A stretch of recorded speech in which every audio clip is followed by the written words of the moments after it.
And we're live. Welcome to In the Kitchen. I am Roast Anatomy, host of Roasted Opinions, and with me today is my special guest, TaterRaider. Welcome to the Hello. kitchen. I am Roast Anatomy, host of Roasted Opinions, and with me today is my special guest, TaterRaider. Hello. Welcome to the kitchen. Okay, now I'm getting an echo. I don't know why. Roasted Opinions, and with me today is my special Lag. guest, TaterRaider. Hello. Welcome to the kitchen. Wow. Okay. Okay. Are Oh, you now I'm getting an echo. I that don't know that why. is like a second or two lag. Mute your YouTube. Okay. Got the YouTube live It's stream. looping. Mute it. That is like a second or two lag. Mute your YouTube. Yeah. Got the YouTube live It's stream. looping. Mute What it. the? Oh, like, hey, it's my end. Yeah. Uh, that's something that I learned the hard way last time. You have to mute. If you got YouTube up so you can see the chat, you have to mute it. Otherwise, it'll just sit there and echo and echo and echo. Echo. So, once again, welcome to the kitchen. For those of you that have not heard, Tater is my brother. Really, really. Oh, yeah. Yeah. And one of us is older and one of us is not. I would be the ancient man in this scenario. And not too terribly ancient. But No, we rode the later era of dinosaurs. That's what we rode to school. yeah, Anyway, yes, we were definitely Cretaceous. yes. None of that Jurassic Park No, crap for no. us. We used to laugh at the Jurassic kids. Yeah, it's like, So, Tater has an excellent channel, a little bitty gaming channel called TaterRaider Presents Fish Chips. I watch every episode. He's been playing quite a few games. you're kind of obligated to watch every episode, aren't you? Well, no, I'm not obligated. I do so out of choice because I love you and you'll kick my butt. Oh, what? No, not anymore, bud. We settled that a long time ago. You won. Yeah, when I finally got big enough that I could win. Well, I was a little roly poly, so now Yeah, I'm bigger roly poly now. I think I actually had to get taller than you before I could pull it off. Yeah, you had to get reach on me. Yeah, but once I had reach on you because of the wrestling that I've been doing in high school, And ever since you were 3. yeah, Yeah. and because of the football that I played in high school, Mm-hmm. which you did both of those too, but um, mine was still fresh and yours was a little bit rusty, and I finally got you that one time. You and I, well, twice, but you and I had, we would play completely different too. You would slip through, and I'd stand people up and knock them on their ass. Well, yeah, and yours was a perfect approach to a perfectly conventional approach to being a football lineman, Hmm. and mine was a perfectly unconventional approach to being a lineman on a football team.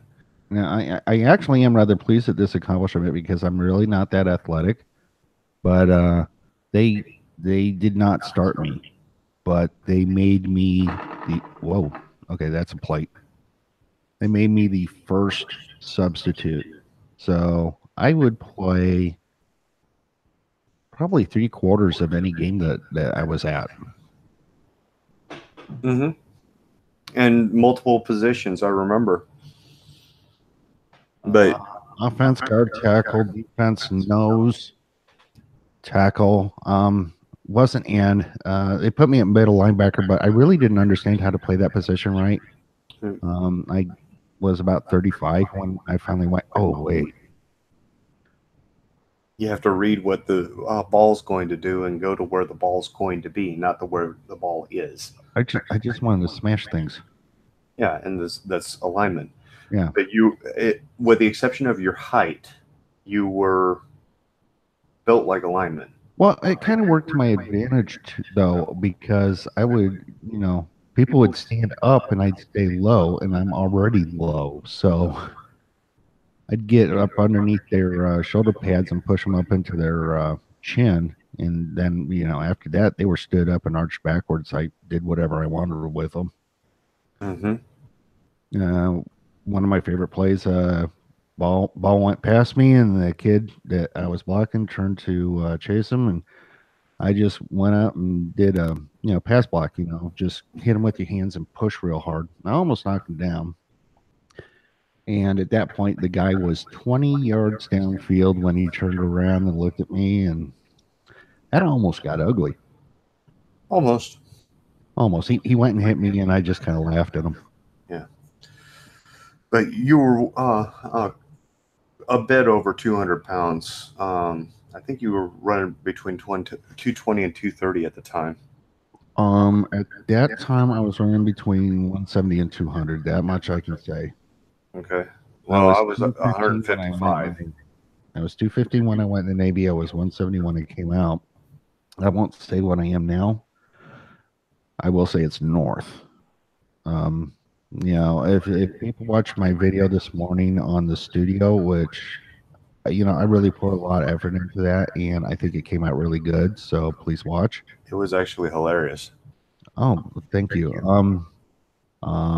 You see where the Raider part comes from? I pointed out.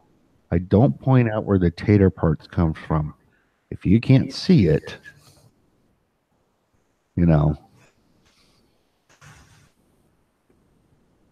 Yeah. Well, if they can't see where the tater comes from, then they weren't watching the video. They were just listening to it like a podcast. It's actually that one is once you get past the opening, I think it's pretty podcastable. Yeah. Yeah, I agree. But nowadays, I run somewhere around 190, 200. Sometimes I go drift just a little bit north of 200. Yeah, you can pull that off. Which is a decent weight for somebody who's just a hair under 6 feet tall. Yeah. I can pull off 170 really nicely. Yeah. No, I could probably I'm not 170. I could probably lose a little bit of gooey around the belly, but then again, I could add some muscle around the chest. Yeah. But when I was playing football in high school, I tipped in at 155 pounds. Good Lord. With my pads, I didn't hit 170, and they put me in at nose tackle. And I'm heartily sorry that you didn't get a chance to see me play. Because floating on the water. Most people, ball gets snapped and the defensive line starts pushing and ripping and doing what they have to do, trying to swim the line, trying to get through and disrupt the backfield. But they're stepping forward. Mm-hmm. When they snap the ball, at least half the time, my first step was backwards with my left foot. Because when it turned sideways, I disappeared like a piece of paper. And if the guard wasn't paying attention, he would go right past me. I would let the line go past me, and I'm in the backfield chasing the quarterback. Oh, that's hilarious. Yeah, until they finally figured out how to block me, and then when they found out how to block me, I spent an awful lot of time instead of looking like a piece of paper, I looked like a pancake. Yeah. Now you've acknowledged that you're a veteran, right? Yes, I am a veteran. Okay. I am. I'm going to come out of the closet here and say that I also am a veteran. And our dad was a veteran. I've gone so far as to acknowledge what branch I am a veteran of. Yeah. And was Grandpa a vet as well?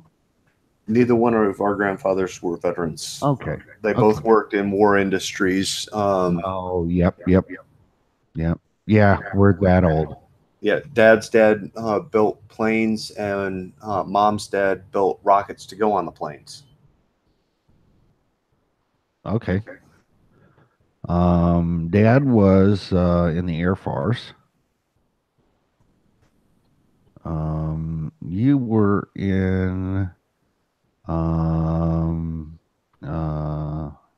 was it? I was in the Army. Yeah, yes, my sorry ass signed up. And Uncle Sam ain't released me yet. yeah, Uncle Sam ain't released me yet. Until I actually got old enough that he decided that uh, I was too uh, old and busted Yeah, to stay in the Army, so they I let me think, go. I think legally they can reactivate you. I think that if they had an ounce of intelligence, which we're talking about the military, so I'm not so sure. But if they had an ounce of intelligence, they would go, no, no, no. He's just as likely to sit down and go, I quit. Well, there's two different kinds of retired from the military when you make it long enough to retired. At least two. Yeah, if if you make it long enough to retired, not if you're medically retired early. There's two different kinds of Yeah, okay, yeah. There's retirement and medical retirement, so we've established that. yeah. So now on the retirement side, On the old guy retired side, you've got retired reserve and you've got yeah. retired.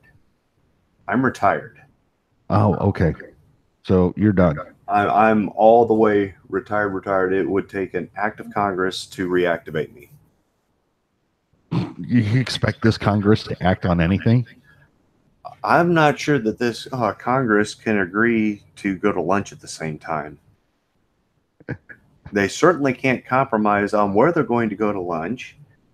They can't even compromise within their respective party caucuses on where they're going to go to lunch, what they're going to order, and what they're Right. going to discuss. Right. It's ridiculous. Now, I was in the Navy. I got to see a lot of the Caribbean. Favorite country to visit was Greece, specifically Crete.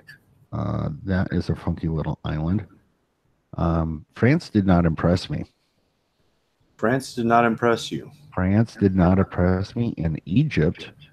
Um, Egypt was my least favorite, and I'm comparing that to going to Suda Bay in Cuba for, you know, 3 weeks in the middle of this, or 4 weeks in the middle of the summer, where you have to take this gray box, dark gray box, and it's sitting out in some bacon, and then somebody yells fire, and you shut off the ventilation. You can do that twice a day for 2 weeks straight. Mm. I thought I thought that metal can would never cool down. Yeah. Yeah. Um, yeah, I actually had the opportunity. I didn't get to go to France, but I did have the opportunity to interact with some French soldiers once upon a time. I will refrain from asking you what you thought of them because I do not want to tarnish our relationships with the fine nation of France. Actually, I got along with them pretty okay, although they spoke fluent English. Mm-hmm. The only thing that irritated me was that they refused to speak English, but I know they spoke fluent English because they reacted to our guys speaking in English. I was the only person who spoke any French, and it was broken French from my classes in high school, which I hadn't used for several years at the time. Which they will look down on you for that too. Oh, There's so oh yeah. much that the French look down on you for, in my experience. Yeah, well, they have to look down on me socially because even at my uh, average or slightly below average size, they could not look down on me physically. You know what though? They have some really awesome rifles. Never fired, dropped once. Hey, I thought we decided that we were going to try to get along with the French. Some of my, Mm. I mean that joke, everybody knows it, yeah, and if the French that in the audience can't take a joke, well, feel free to write me at I don't give a darn at kissmy.com.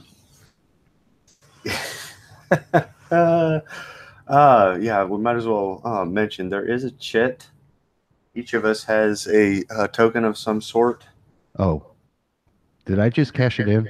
No, you did not. Oh, You did not. But I'm explaining to the audience okay. because if we drop a certain bomb during this broadcast, we have to take the token and put it away. Yeah, So we each get to say a certain word that we are both very prone to saying because we're both ex-military. yeah, and you can't go through the Jack Staff Killer without learning how to drop that particular bomb. You can't go through a roadside bomb without learning how to drop that particular bomb. You can't talk to a chief without hearing that bomb every third word. You can't talk to the senior NCOs when you're in trouble without hearing it. I've heard sentences before when I was in trouble with a senior NCO where there were like 3 or 4 articles, and every other word in a paragraph long sentence was a variation of that bomb. And you know, I heard one very eloquent insult once that didn't involve any cuss words and left everybody who had heard it for the first time with their jaw dropped. And what was that I insult? am not repeating it. It would be an identifier. Ah, So would Jack Stuffs. uh, my my favorite that I heard in boot camp Yeah. that did not involve any cursing Ah, was those can get really brutal. I wish that I had a camera and could send your parents a videotape of the way you're acting right now because they would be oh so proud. Holy crap. Oh yeah, I almost burst into tears. That's wow. Yeah, it, it was brutal.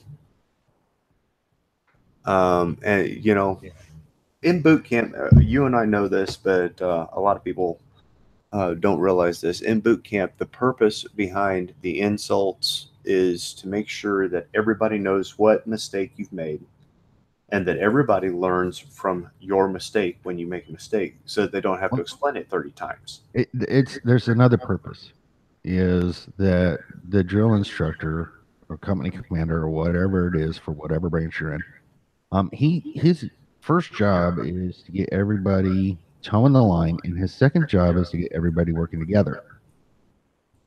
Easiest way to get people to work together is make them hate your guts. Give them an object of fear and hatred. Yep.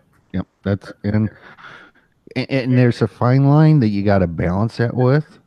Um, and yeah, I've seen some pretty good drill instructors. I've seen some very good company commanders. Um, actually, genuinely good people, but you wouldn't know it by the way they talk to the recruits. Yeah. There are some movies that actually depict that dynamic fairly well. The Dirty Dozen depicts it in the shaving scene. Oh yeah, yeah, yeah. Another Go ahead and let them have their disobedience. They're doing something together for the first time. we ain't gonna do this, we ain't gonna do that. Who is we? We. Love that movie. And what was it? Telly Swallows. I forget. Who's that? He played Maggot. Maggot.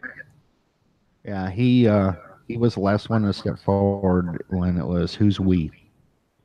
Yeah, the And I guy forget who does not there need was to shave. there was two guys that stepped forward at the same time. We are really off the field here. Yeah, yeah, but it's okay. No, it's okay. I want to answer this one, and then kind of move. Charles Bronson played one of them. Jim Brown played the other one. and they looked at each other and nodded, and then stepped forward in unison. In unison. Yep.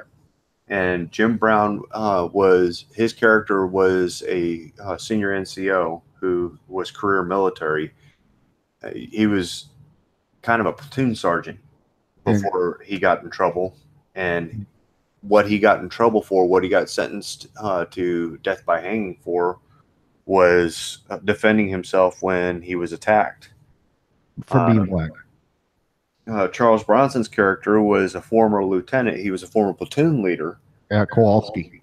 And he had his medic run away from battle and was taking all their medical supplies. So rather than try to stop him, he just turned around and shot him and killed him. And of course, the Army doesn't like it when you shoot your own soldiers, even when they're being cowards. So he got tossed in jail and sentenced to hang. But you can see that even though they are prisoner this and prisoner that, that they still, at their core, are a platoon leader and a platoon sergeant. They're looking at each other, nodding, and they're fostering this kind of thing. And you can see the leadership from these two characters showing up later in the film. Yeah. Now, but those two weren't the ones that started it. No, Franco was the one who started it. Franco was always the instigator. Mm-hmm. And Pinkley was the guy who was a stupid but a cut up. Right. Donald Sutherland. Yes. And then you have Posey, who was also a near idiot, but he was huge and he was gentle, but he had a temper. And once he learned how to control his temper, he was practically unstoppable. In the movie, you never actually see what happens to Posey, and in the book, Posey actually is listed as missing and presumed dead. The last anybody saw of him, he was still he had manned his machine gun post until he ran out of bullets, and he was engaging several German soldiers in hand to hand simultaneously. Mm-hmm. So when he went down fighting. Yeah. Now there were 3 people that made it out. In the movie, there was 1 person that made it out. In the book, confirmed. The other ones that may or may not have made it out, I think there were 3 of them. They were, even if they had seen them, leaving, they would have been looking the other way. The only one that made it out in the book was the MP sergeant. Right. No, that was the only one confirmed. Mm-hmm. Because if you remember, there were 3 of them that actually were making a run of it. Yeah. In the movie, the lieutenant made it out, the major made it out, and the MP made it out. Kowalski made it out, and the colonel and the MP. Yeah. Franco almost made it, but he got shot as they were pulling away. Yeah. Well, they were all in love with dying. They were drinking from a fountain that was pouring like an avalanche coming down the mountain. Mm-hmm. Yeah. How did that end? But those 3 guys that were seen leaving, they never showed up again. Yeah. No, I'm asking you, how did that really end? How did it? They were never seen again. No, the best part about a story that's open ended like that is that you get to construct the correct ending. The author is leaving it to the reader to finish the story. Honestly, the way I finished the story is that the MP sergeant is the only one who survived. Okay, you and I read it completely differently then. The MP was the only one that returned. The 3 people, they went to ground. Because I'm pretty sure they had a good idea that the military wasn't going to honor their deal. So they went ahead and went to ground. Yeah, I think they went to ground, but I don't think they ever showed back up again. Well, I mean, I doesn't don't matter think at they that survived. point. They have, if they went to ground, they were free. Now, for however long that was, I don't know. I don't think it matters. I've always been fond of the notion that, with the notable exception of Maggot, who went nuts, everybody that was in that baker's dozen, including the major, Yeah.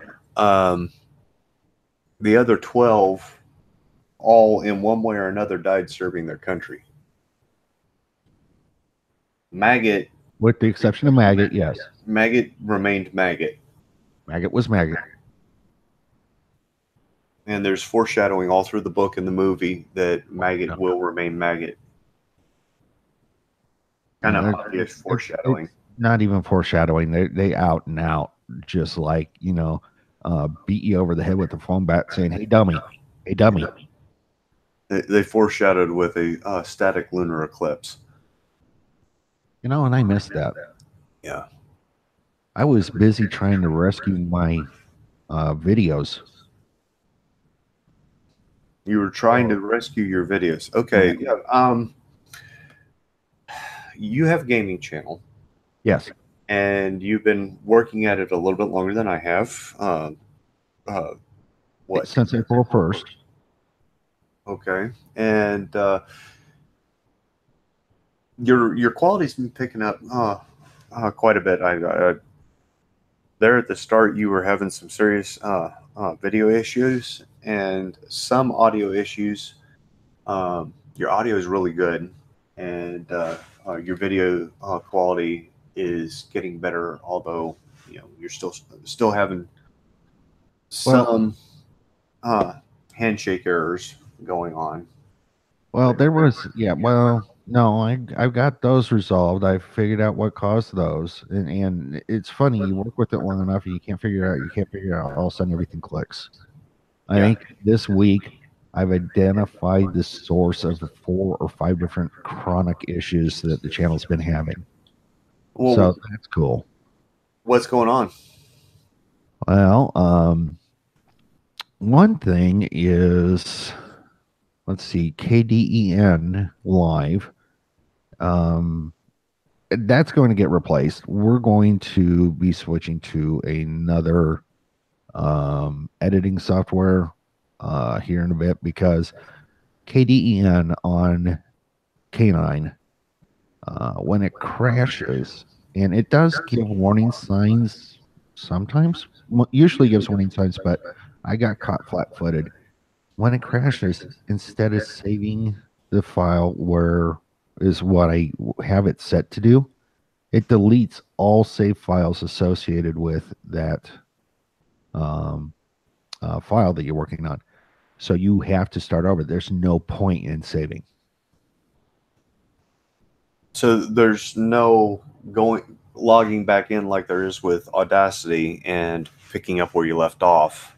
But it's unique to K9. Potato, when it crashes, and it doesn't crash as often, but it still crashes. Programs crash. I am willing to live with that. I can, reboot the computer to make sure memory's cleared and all that, and lo and behold, I can pull up the file. Okay. Not everybody that is going to be watching this knows what you're talking about when you say potato and K9. Yep. So I'd like to go ahead and give you an opportunity, since I know that PCs, and especially constructing PCs, is one of your passions. Yes. Um, It's an expensive hobby, but it's definitely a passionate hobby of mine.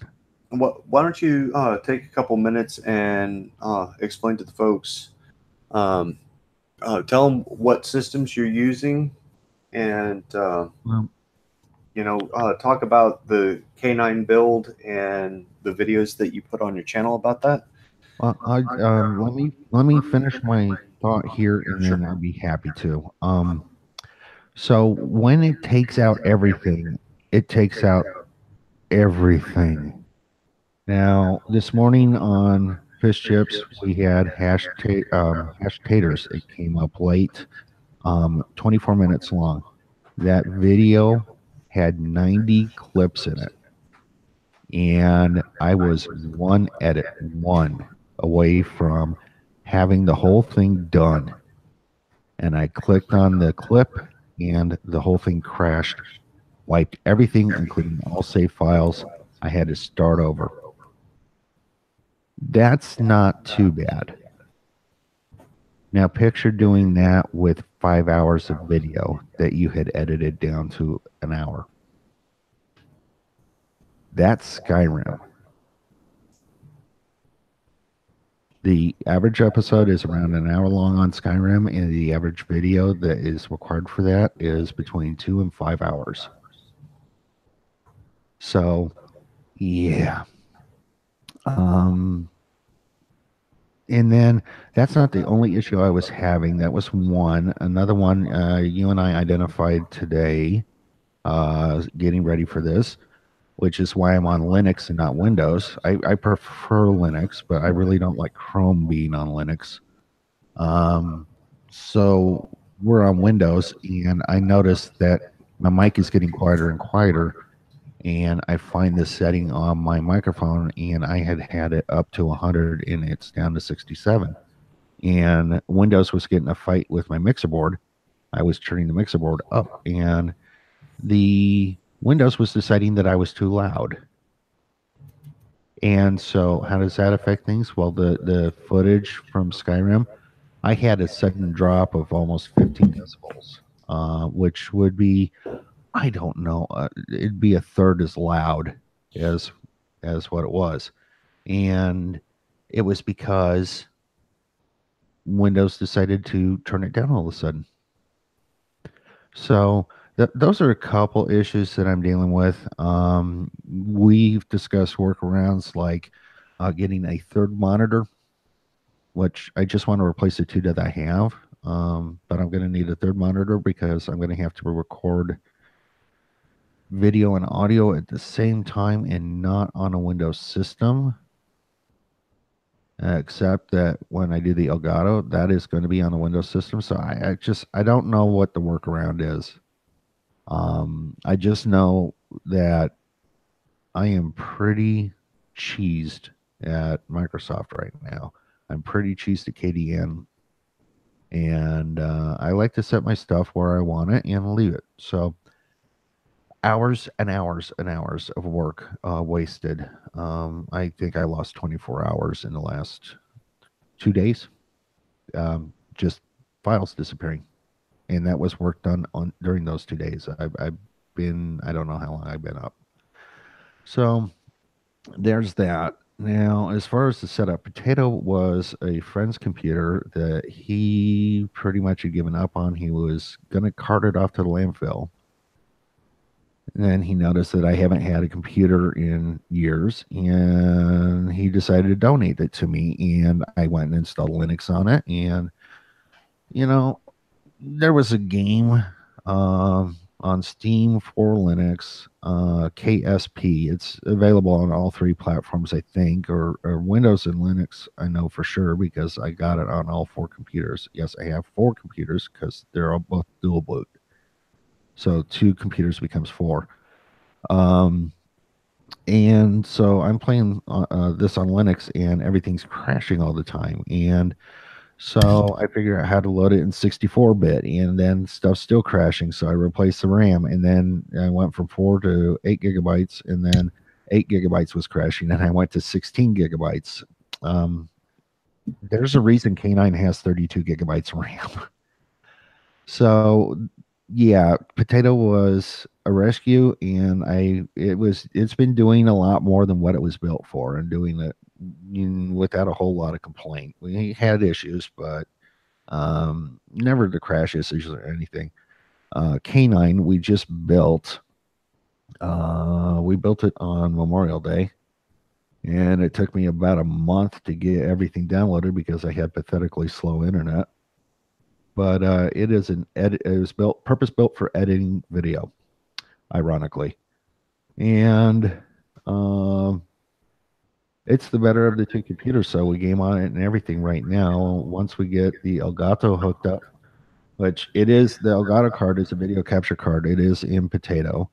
And once we got everything connected, which is a monitor issue again, we will be able to play the games on K9 or a PlayStation or whatever we want to, as long as it sends a video and audio signal over to Potato, which Potato will then go ahead and encode that and do a hardware capture and hardware processing, and it'll keep it there. And when I'm done, I can pull it out and put the video over in K9, and K9 can go back to work on what it just created.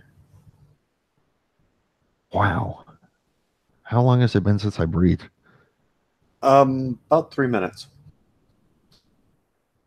In case anybody is wondering, this is what a conversation between Tater and I sounds like. Runs about the same. This is the start of a phone call.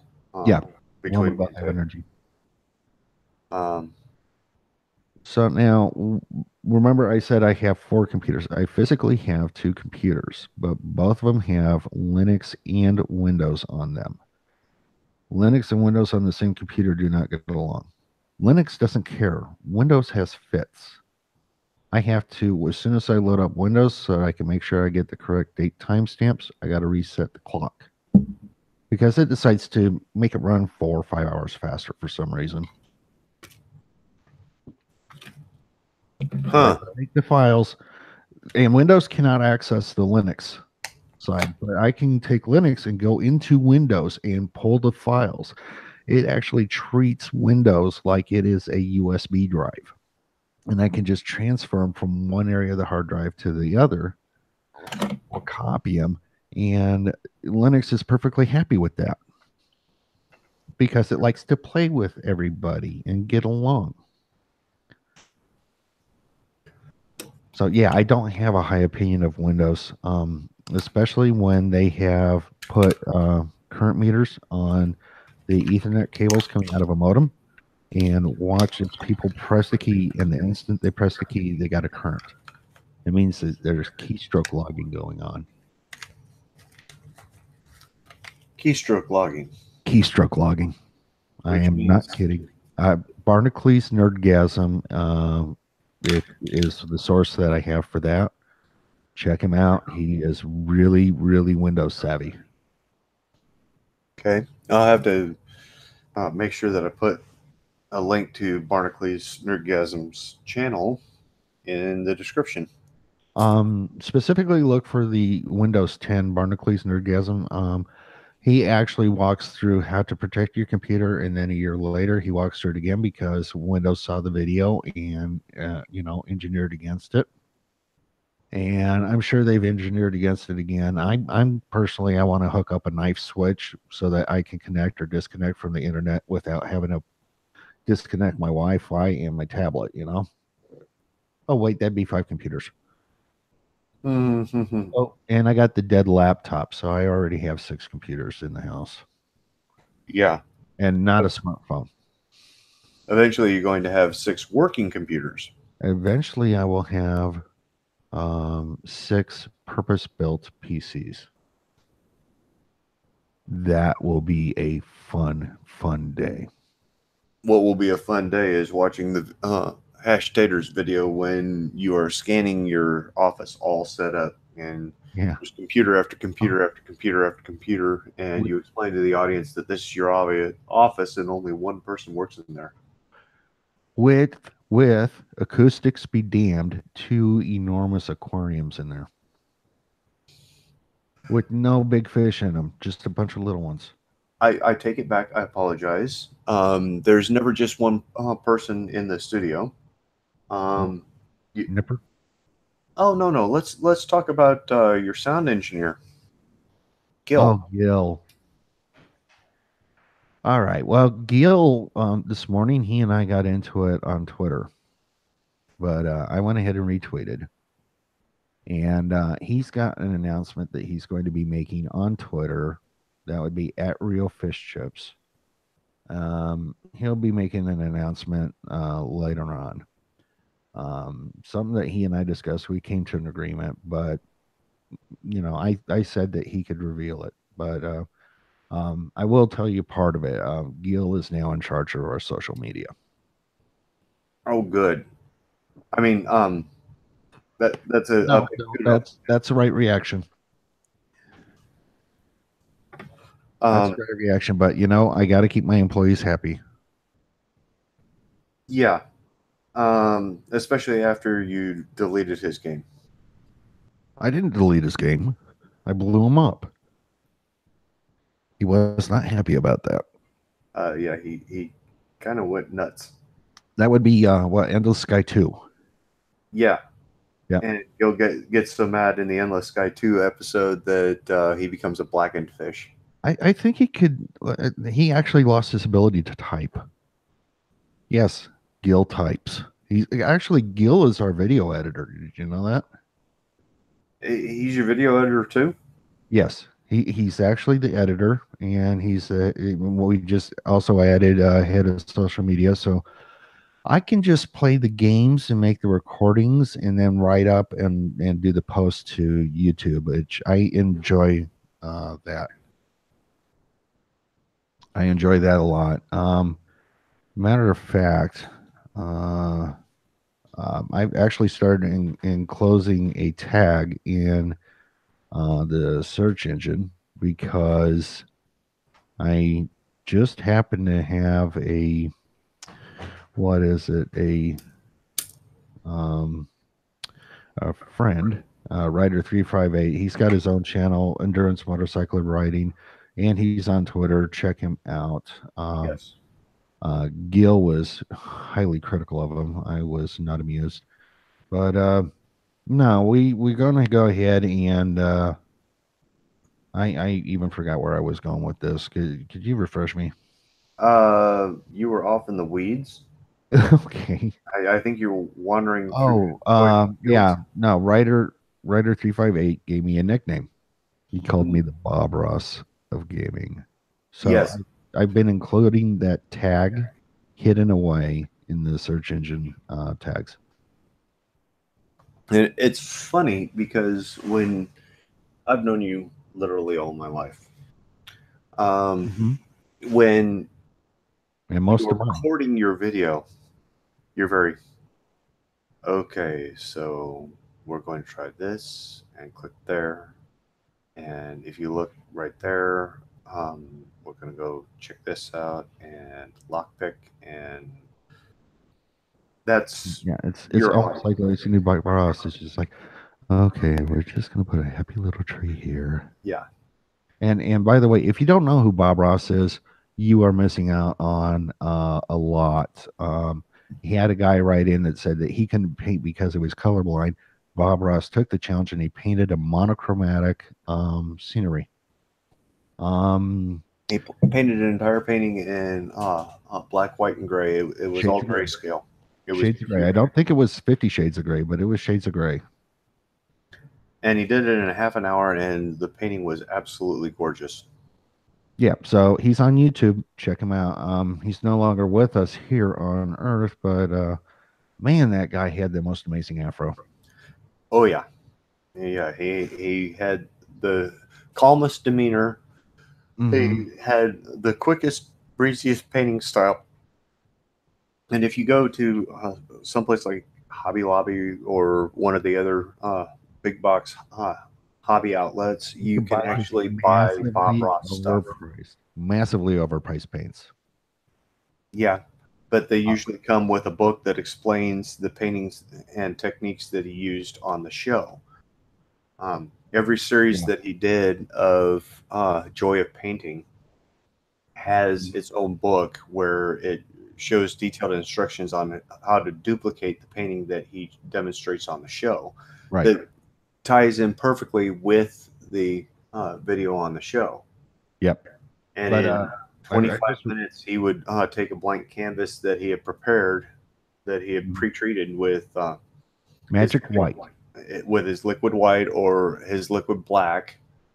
Yeah, and all it is white or black with linseed oil. Yeah, He and he actually used sealed a, what it was so that he could market it. and he used a wet on wet paint technique that was very innovative at the time And effective.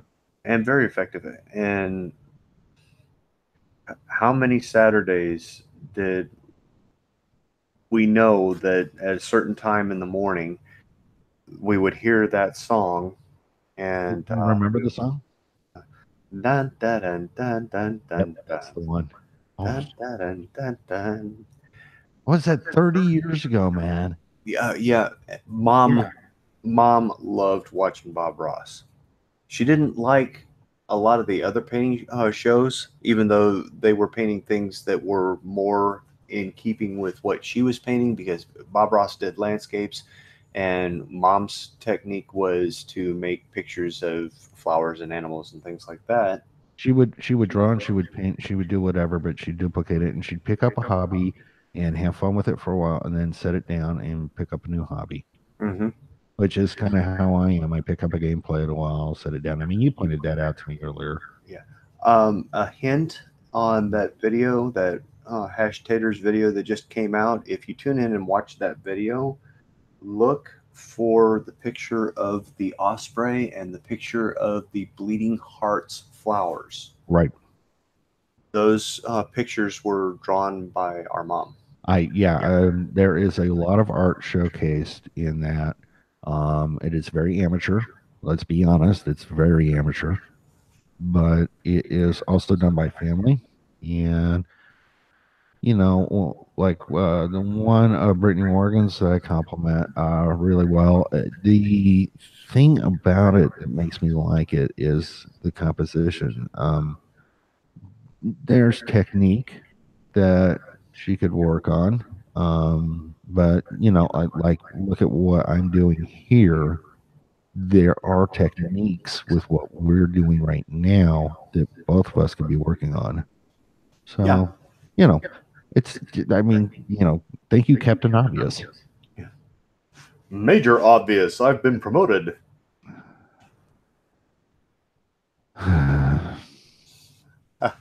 uh, You do realize that in the Navy, a captain is an O6. yes, Okay. in the And Navy. would outrank a major.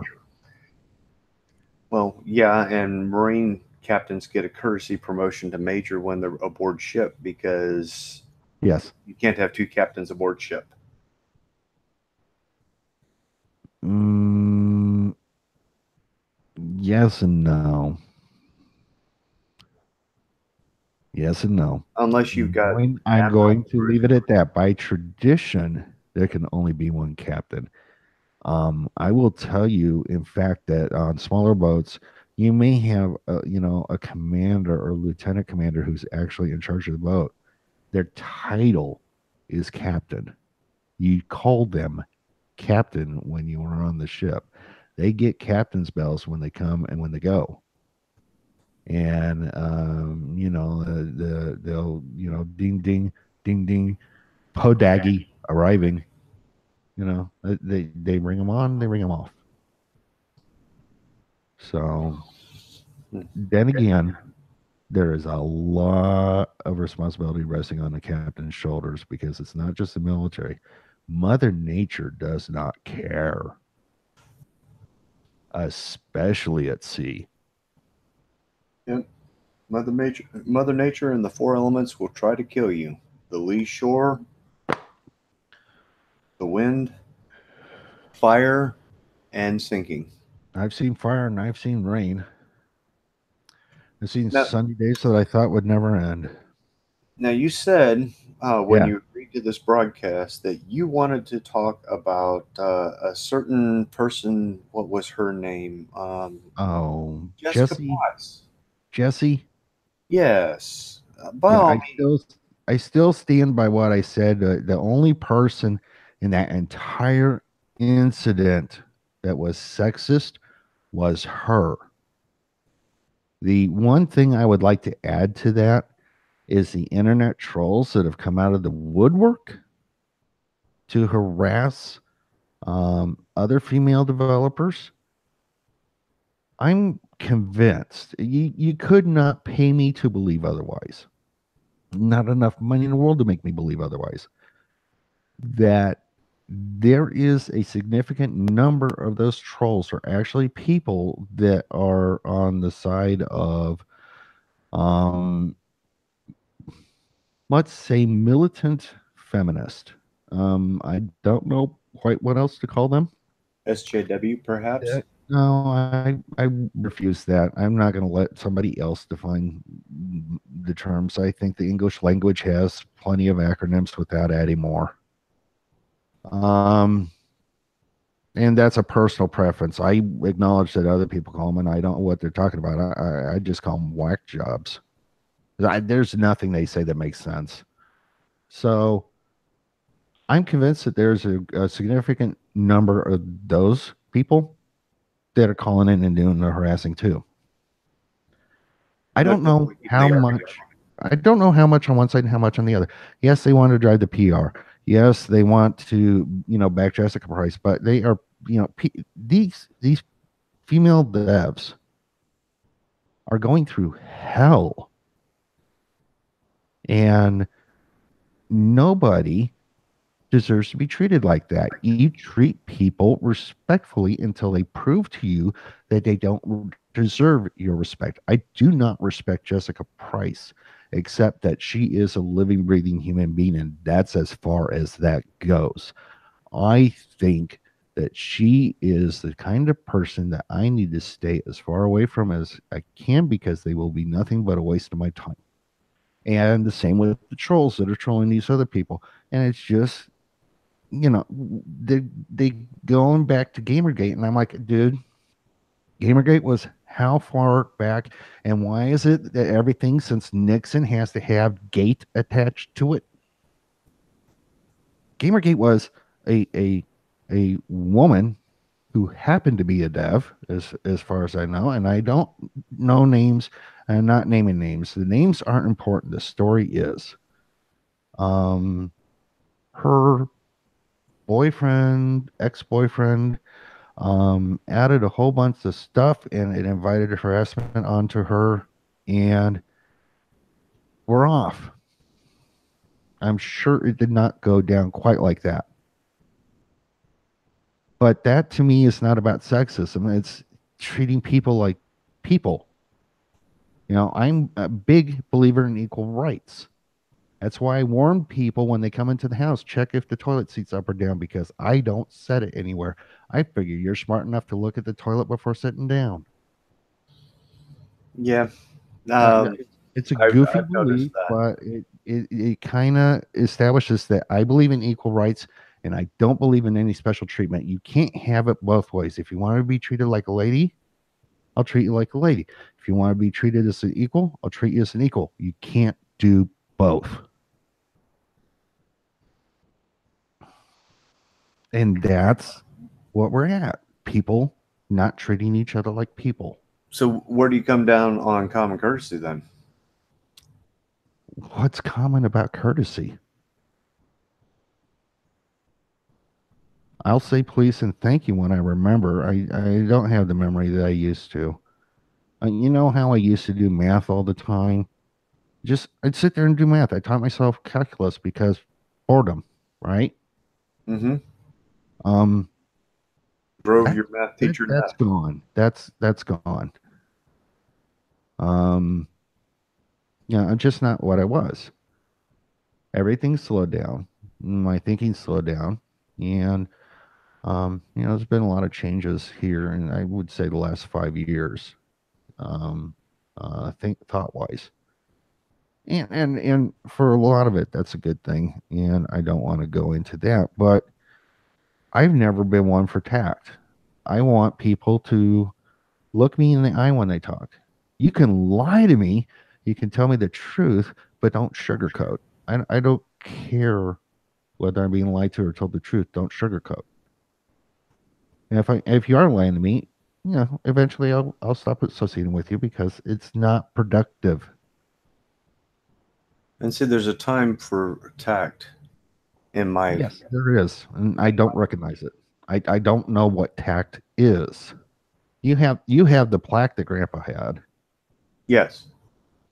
and that explained what tact was beautifully. Yes. Would you like for me to quote it? Uh, feel free. Tact is the ability to tell a man to go to hell and make him feel happy to be on his way. Grandpa loved that plaque, and I love that plaque, and you love that plaque. Grandma hated that plaque. Oh yeah, Grandma hated that plaque because it had a curse word in it. Well, what the hell's wrong with that? Well, but that was Grandma, and I didn't find out why until after I left the active army and joined the National Guard, and I actually got to spend time eating dinner at her place again. Yeah, I found out why. This was after Grandpa had passed away. yeah. Out that when Grandpa and Grandma met, Grandpa was a lay preacher, Mm-hmm. and Grandma could cuss the wallpaper off a wall. And I discovered this when I came home. I forgot Oh, myself sitting at the kitchen table eating a good home cooked meal made by Grandma, and you know that's meant that there was barely enough room on the table for plates, all sorts of dishes everywhere, yeah. and I was just having a high old time, and I said, "God, I miss these potatoes, Grandma. You have the best damn potatoes in the world." Oops. And Mom's sitting there, and Grandma's sitting there, Yeah. Did Mom kind of shrink away underneath the table? and no, Mom started swelling. Oh, I You could you could see that she was just about to turn me into human rubble. yeah. With the word. I'm sorry. I don't know what I was thinking. I don't know how you would know Mom slipped under the table. And she's just swelling. She's Yeah. getting blown up like a bullfrog, ready to just castigate me. Roar. And Grandma smiled and said, "Thank you. I worked damn hard to make them good for you." It was exactly that reaction. We just busted out laughing. I apologized to her. And, Ba-da-da-da-da-da. don't worry about it. I said, but, Grandma, I never heard you use those words. I didn't even know if you knew those words. And then she explained to me that Grandpa had uh, frowned disapprovingly at her until she learned how to guard her tongue. But she never forgot how to cuss. She still cussed the wallpaper off a wall. She just didn't out of respect for Grandpa. Mm-hmm. And he was a lay minister for a while, and then he stopped being a lay minister. Mm-hmm. But she never started cussing again, even though he started cussing on occasion. Strongest cuss word I ever heard him use was shit. I never heard him use that word, but I did hear him use the phrase "Sam Hill." Sam Hill. What in Yeah. the Sam Hill is that? Yeah. See, you got to remember what you were like when you were a kid and what I was like when I was 30. And yeah, I could bring out the cussedness of anybody. Yeah, I just always been a difficult person. I admit that I'm a difficult person. Hell, I will even go so far to say as I'm an asshat.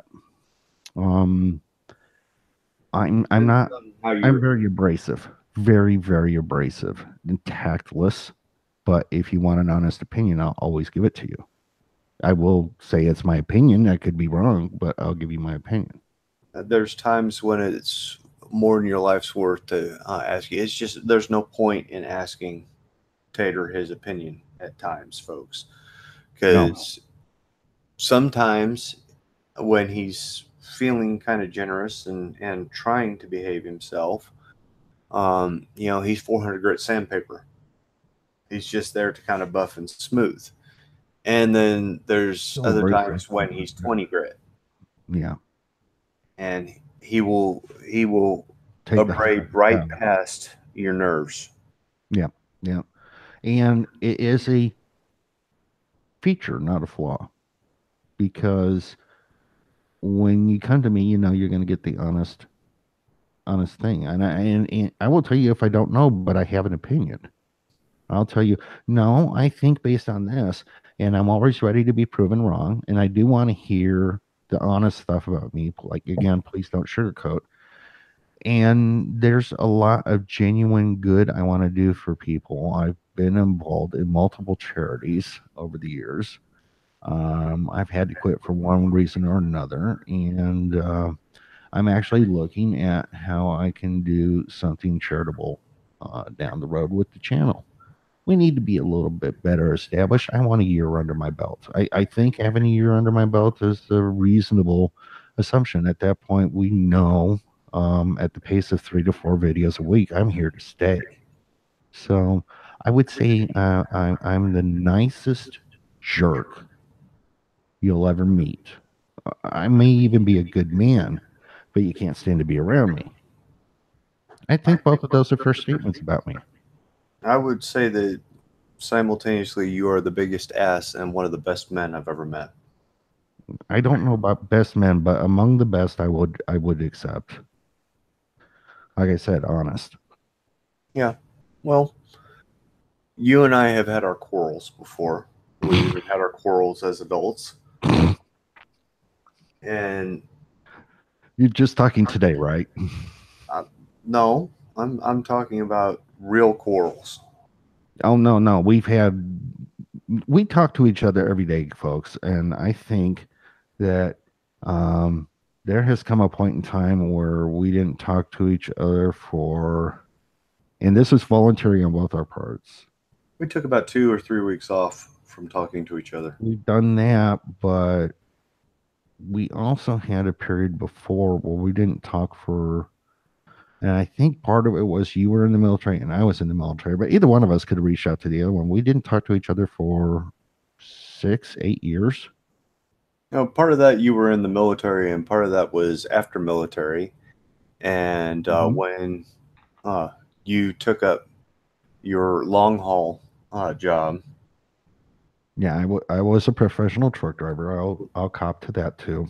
we didn't have frequent conversations. We still A, had lengthy conversations when we had them, but they weren't frequent. a Now short conversation for us is anything under an hour. it takes us 5 minutes, folks, to say, "Hi, I can't talk right now. Let me call you back." We've actually joked about that to the point now where if he says, okay, I need to go, I said, okay, bye, and I'll hit the button before he can even say anything. And I'm Yeah, not doing because it and I'm not doing it out of mouse. I'm doing it actually to help you out. You said you need to go. Go. yeah, I I'll need talk to to you go, later. but now I need to apologize to you for 5 minutes and explain the reasons why I need to go. I And don't need to know. I don't want to know. And you don't either, if you're honest. well, you can tell when I'm not interested in continuing the conversation because I go silent, and it's not because you've been talking for 5 minutes without sucking a breath. You'll finish talking, and then I will not respond. I'll be like, "Mm-hmm, Yeah. yep, And as yep, soon as I hear, I'll go, okay, you know what? You busy? Oh yes." no, I'm fine. Oh, oh Well, no, no, why no, don't, I'm not why don't you busy. go? Why I don't you got go to. do something? If you find something interesting you want to talk about, call me. I don't want to bore you. And I'm not saying that like Eeyore. I don't want to bore you. Yeah, I'm saying I'm saying that like I really genuinely do not want to bore you. Call me back when you have something interesting. You can bore me, and then I will, and then I'll hang up. You know. you're never boring. Between the two of us, we will come across something that that we're both interested in, or at least interested in hearing. Like you called my attention to Title 13, for example. Article 13. Article 13. Whatever the EU, it's not the Yeah, EU is trying to Article. call that is infringing on my First Amendment rights. They can go kiss my big white American butt. Yeah, yeah, that's being Americans, you know, from a tactful standpoint, I don't want to comment on it too much because ultimately it's not my business if it doesn't directly impact me. but on Article 11 and Article 15 or Article 13 both, this is something that could impact me because I have Mm, audience that is not in America. no, no. 10% of my audience Roast, is outside America. roast, roast. It's already impacted you. How so? Why the hell do you think you're signing so many new EULAs? Our terms of service have just changed. Please read, check here if you've read and agree to them. Okay, click, Yeah, go. please read the And thing that I know nobody you're reads not going to. EULA. Nobody reads EULA. Please read the thing that I know you're not going to read, and then sign saying that you acknowledged it, so that when we completely trash your access to our application here in about 6 weeks, we can point back to the EULA that you signed and said, "See, you should have read it." And what's funny is that when you fight the EULA in court, the plaintiff tends to win. The person that is fighting against the EULA tends to win because most EULAs are not legally enforceable. Yeah, because they're not legally binding contracts. Right. Well, no, no, it's beyond that. It actually infringes on civil rights. That's how bad these EULAs are. Okay, I got a great example. My favorite video game of all time is Kerbal Space Program. I have 1,700 hours in that. Do you know how much I put into it this year? Since January 1st? Or actually since the buyout. Let's say since March Since March, I would say that you put in less than 100 hours.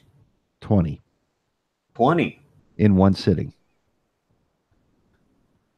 And it's because of the EULA.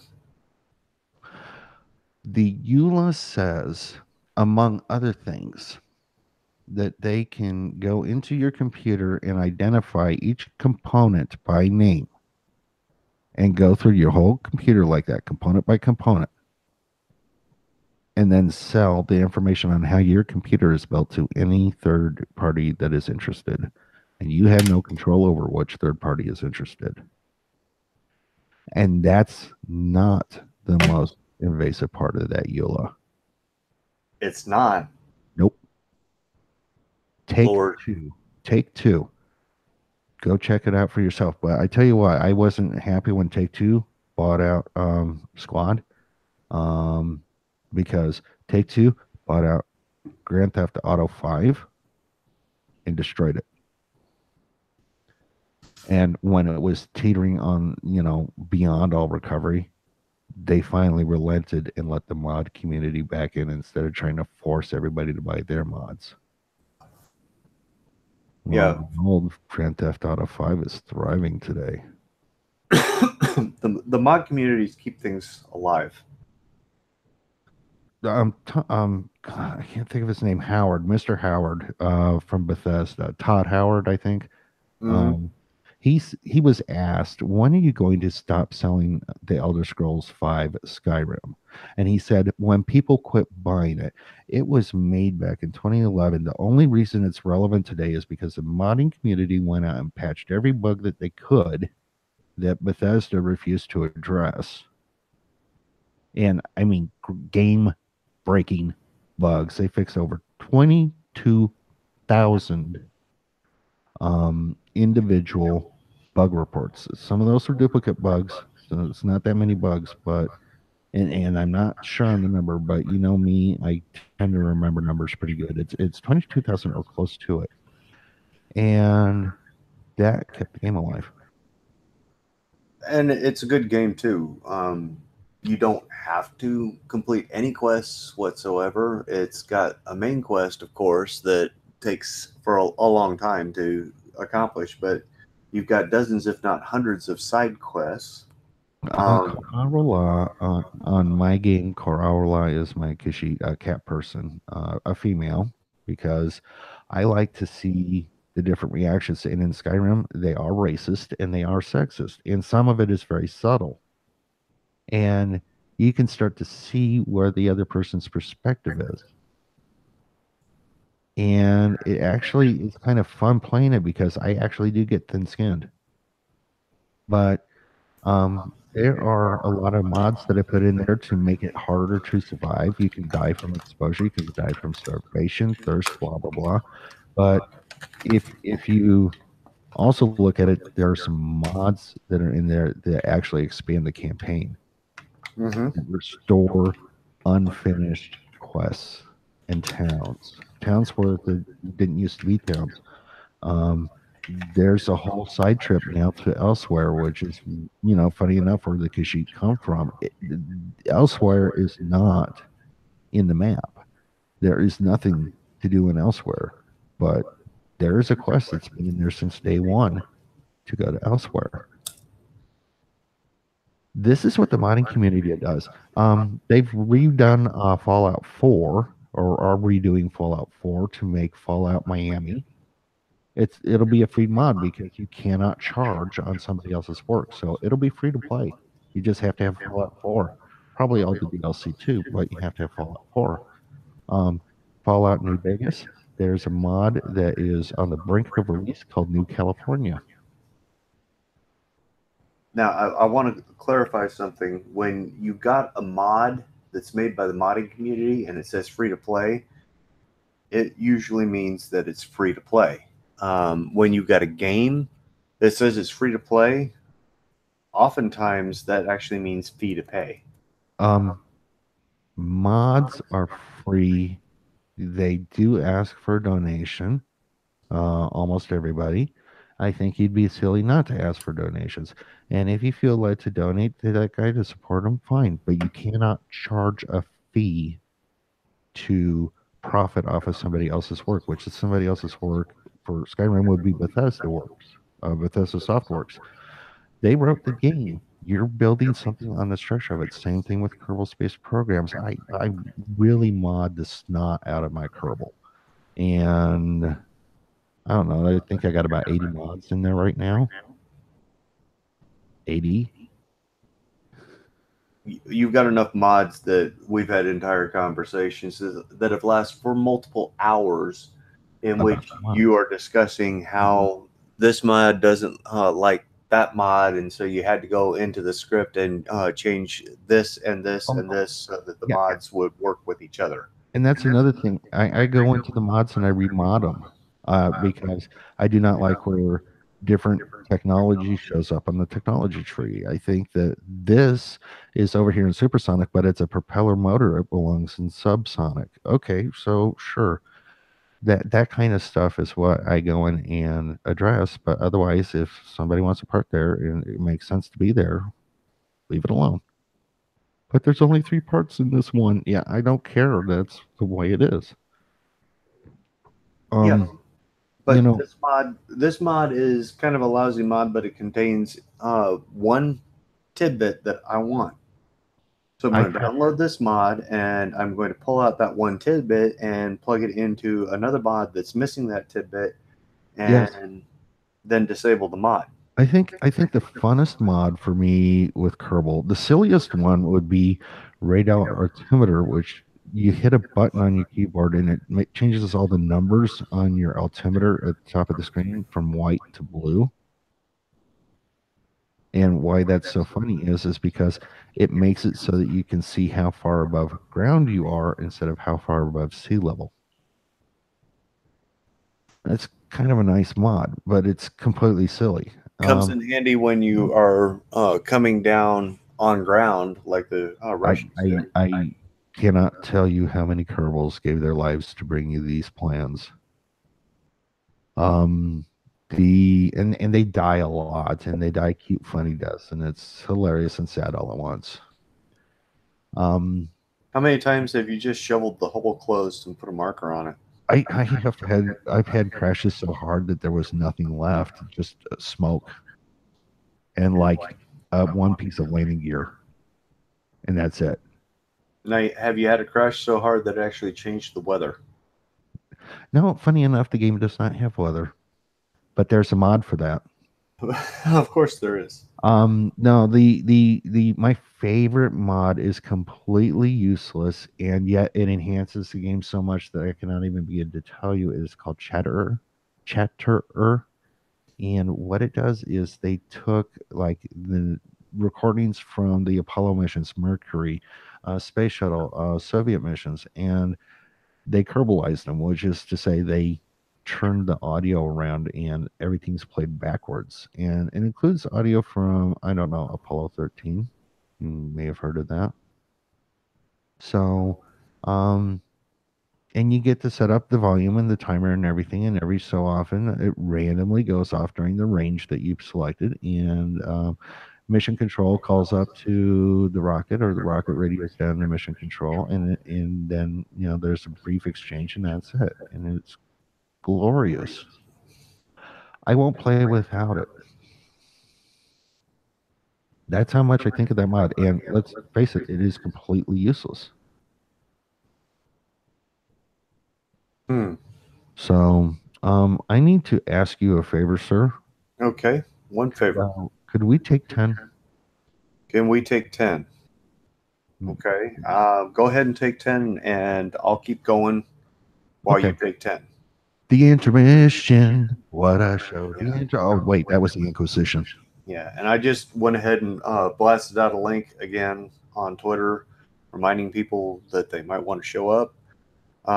This is a small enough channel that if you post a question in the chat, we will actually interact with you, and we will have discussions with you. I will say this.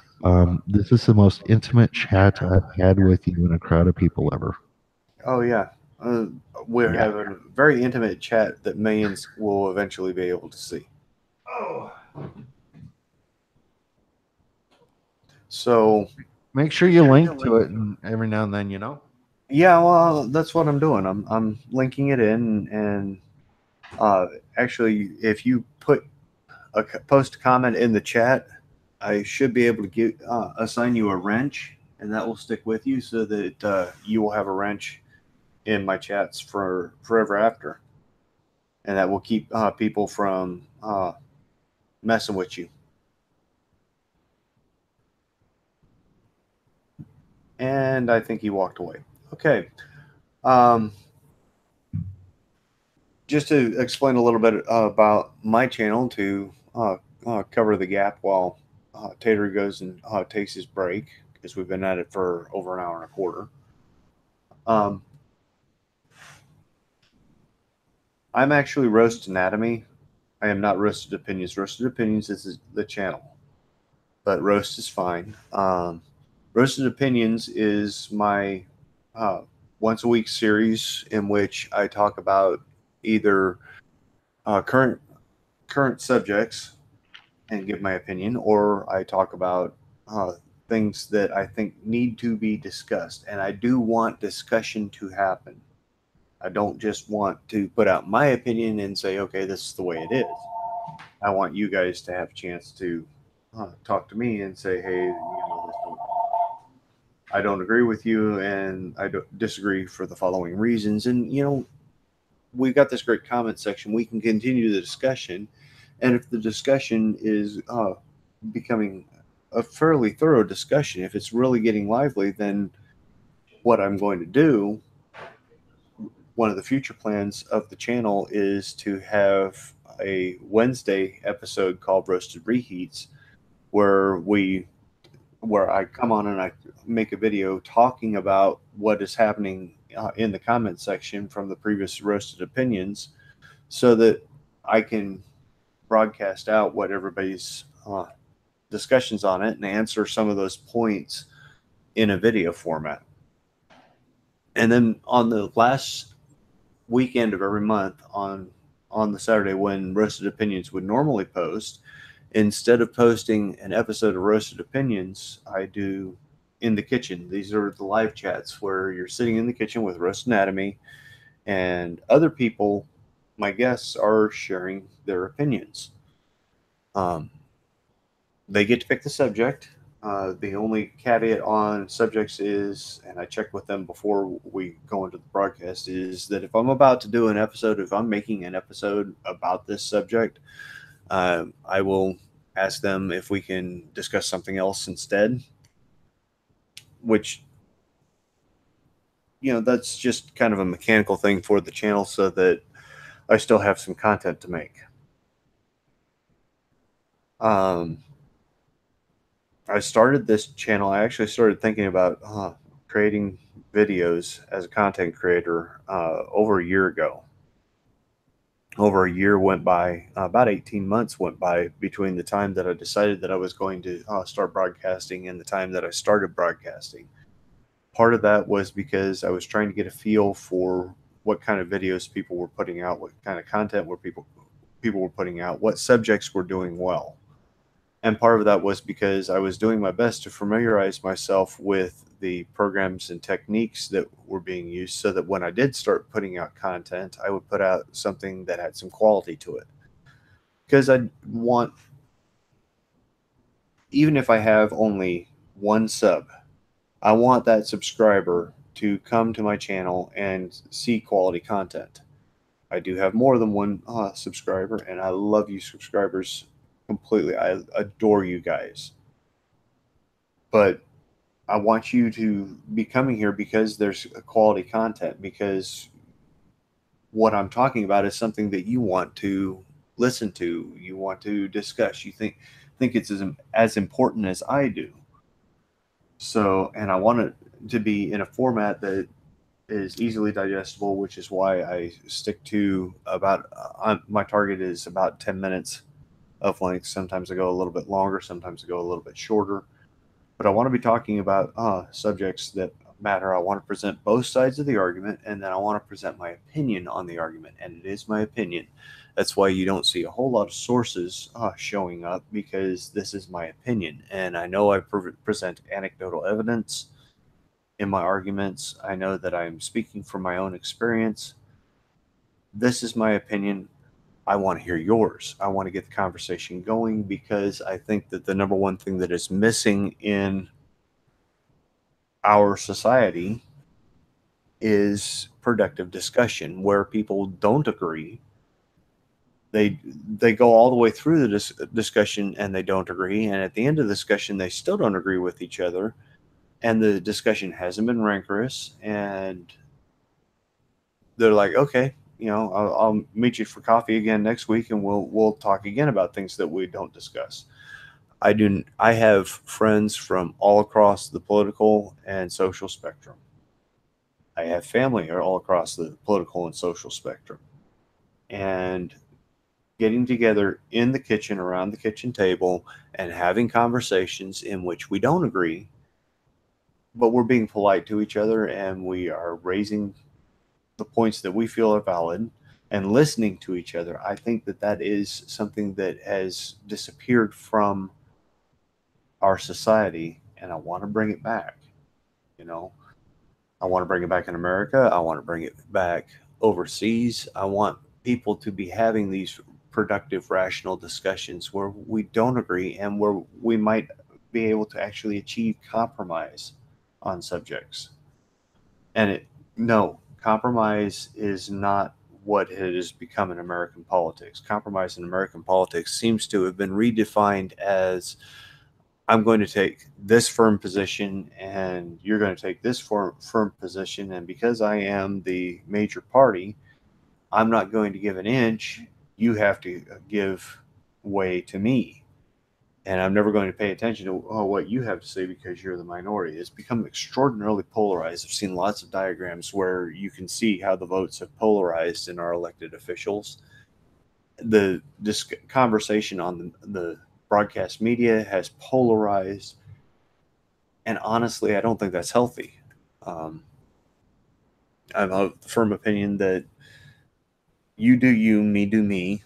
Um, if what I'm doing does not affect you, you can have an opinion about what I'm doing, but don't expect me to change because it doesn't affect you. If it does affect you, but it doesn't harm you, and by harm, I'm not talking about I'm offending you. I mean actually doing you harm. I'm harming you financially. I'm harming you physically. Um, I am in a position to harm you emotionally.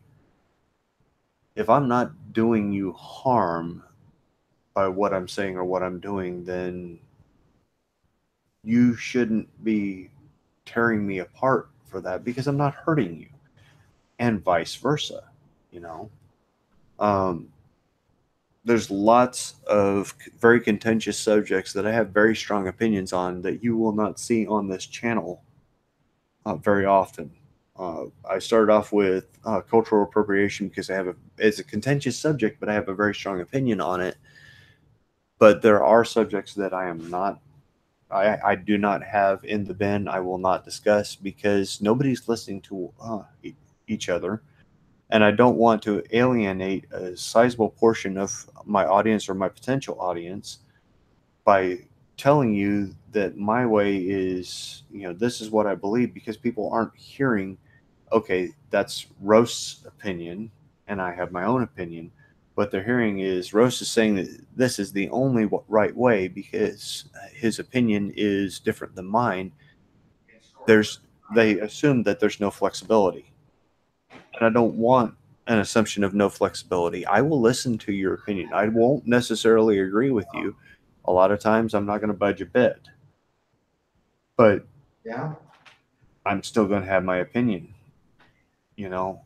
And like the subject of abortion. I'm not planning on doing a video on abortion. I'm not planning on doing a video on turfs. Um, it's not that I don't have opinions on these subjects. It's not that I don't have positions on these subjects. But turf really doesn't directly affect me because I'm a straight cishet guy, you know?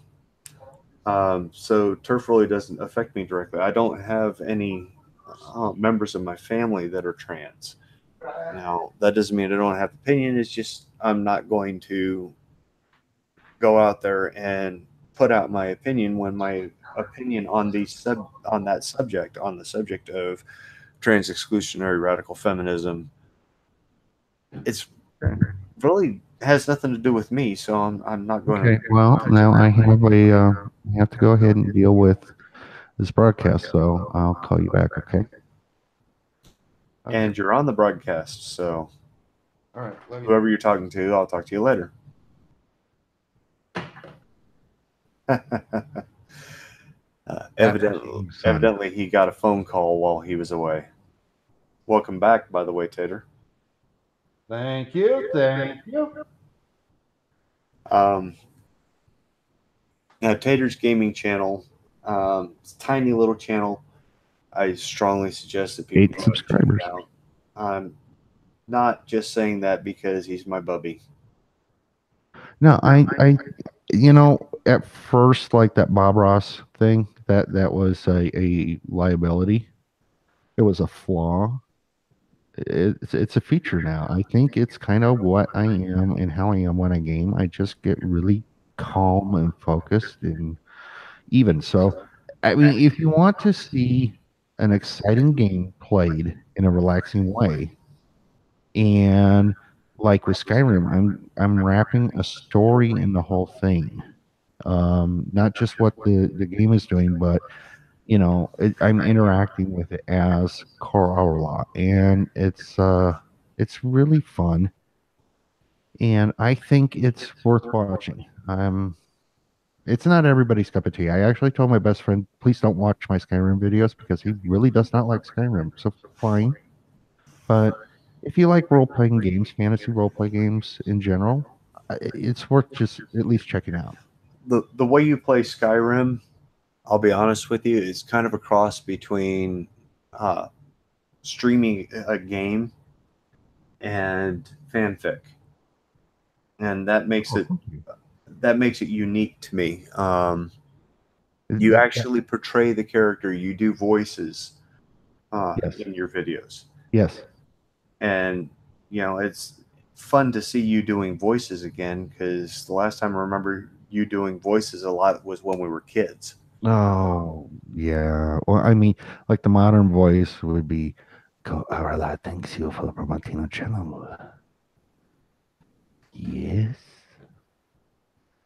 Yeah. But yeah, I remember you and I used to get into like whole discussions, and I could never do Piggy's voice, but you would be Miss Piggy. and I would be Kermit the Frog. Because at that time I hadn't smoked quite as long as I have, and I still had the range to do Piggy. Now, if I try to do Piggy for an extended period of time, I get a coughing fit. It's just going to sound like your nuts are in a vice, so don't. But I can still do Yoda. Yes. Yeah, and funny enough, if you can do Yoda, you can do Grover. Yes. Frank Oz portrayed both of them, so anybody that Frank Oz portrayed, I can do. He I would can do get Piggy, so and I can mad. do Bert, and I can do Grover, and I can do Yoda. Yeah. I can do all four of those voices. I used to could do a lot of voices. I had an answering machine where Elmer Fudd would pick up the phone and tell you to leave a message. Because we were busy out hunting rabbits. But I can't do Uh, that anymore. But um, let's see. you can still do Kermit though, which means you can Well, still do Ernie. now well, I can't do Ernie because I'm not quite. He speaks a different way. And when Kermit talks, Kermit actually makes noises. Um, Not all the time, but he makes noises kind of like I say, hmm, so, you'll hear a lot of that during my playthroughs, but Kermit makes his own noises too.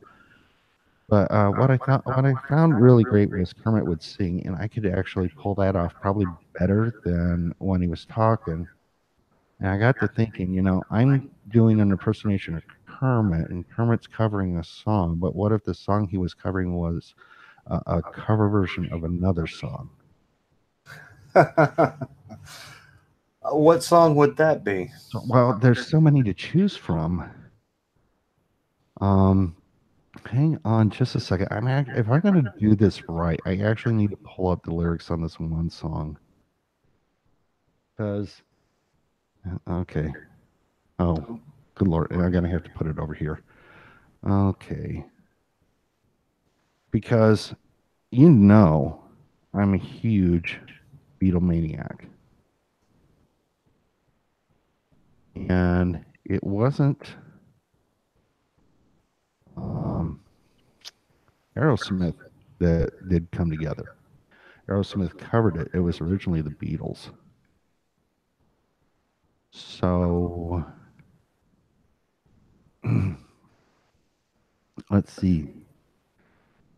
So Kermit the Frog singing Steve Taylor covering the Beatles come together. Here come what puppy come grooving up slowly. He got juju eyeballs. He's like holy roller. He got here down to his knee. Got to be a joker. He just do what he please. So yeah, it would be that. Hey, Ryan joined us. Hey Brian, He says there's some echo of your voice. there is some echo of my voice. We had joy, we had fun, we had seasons in the sun. Huh. Well, what do you know, Ryan?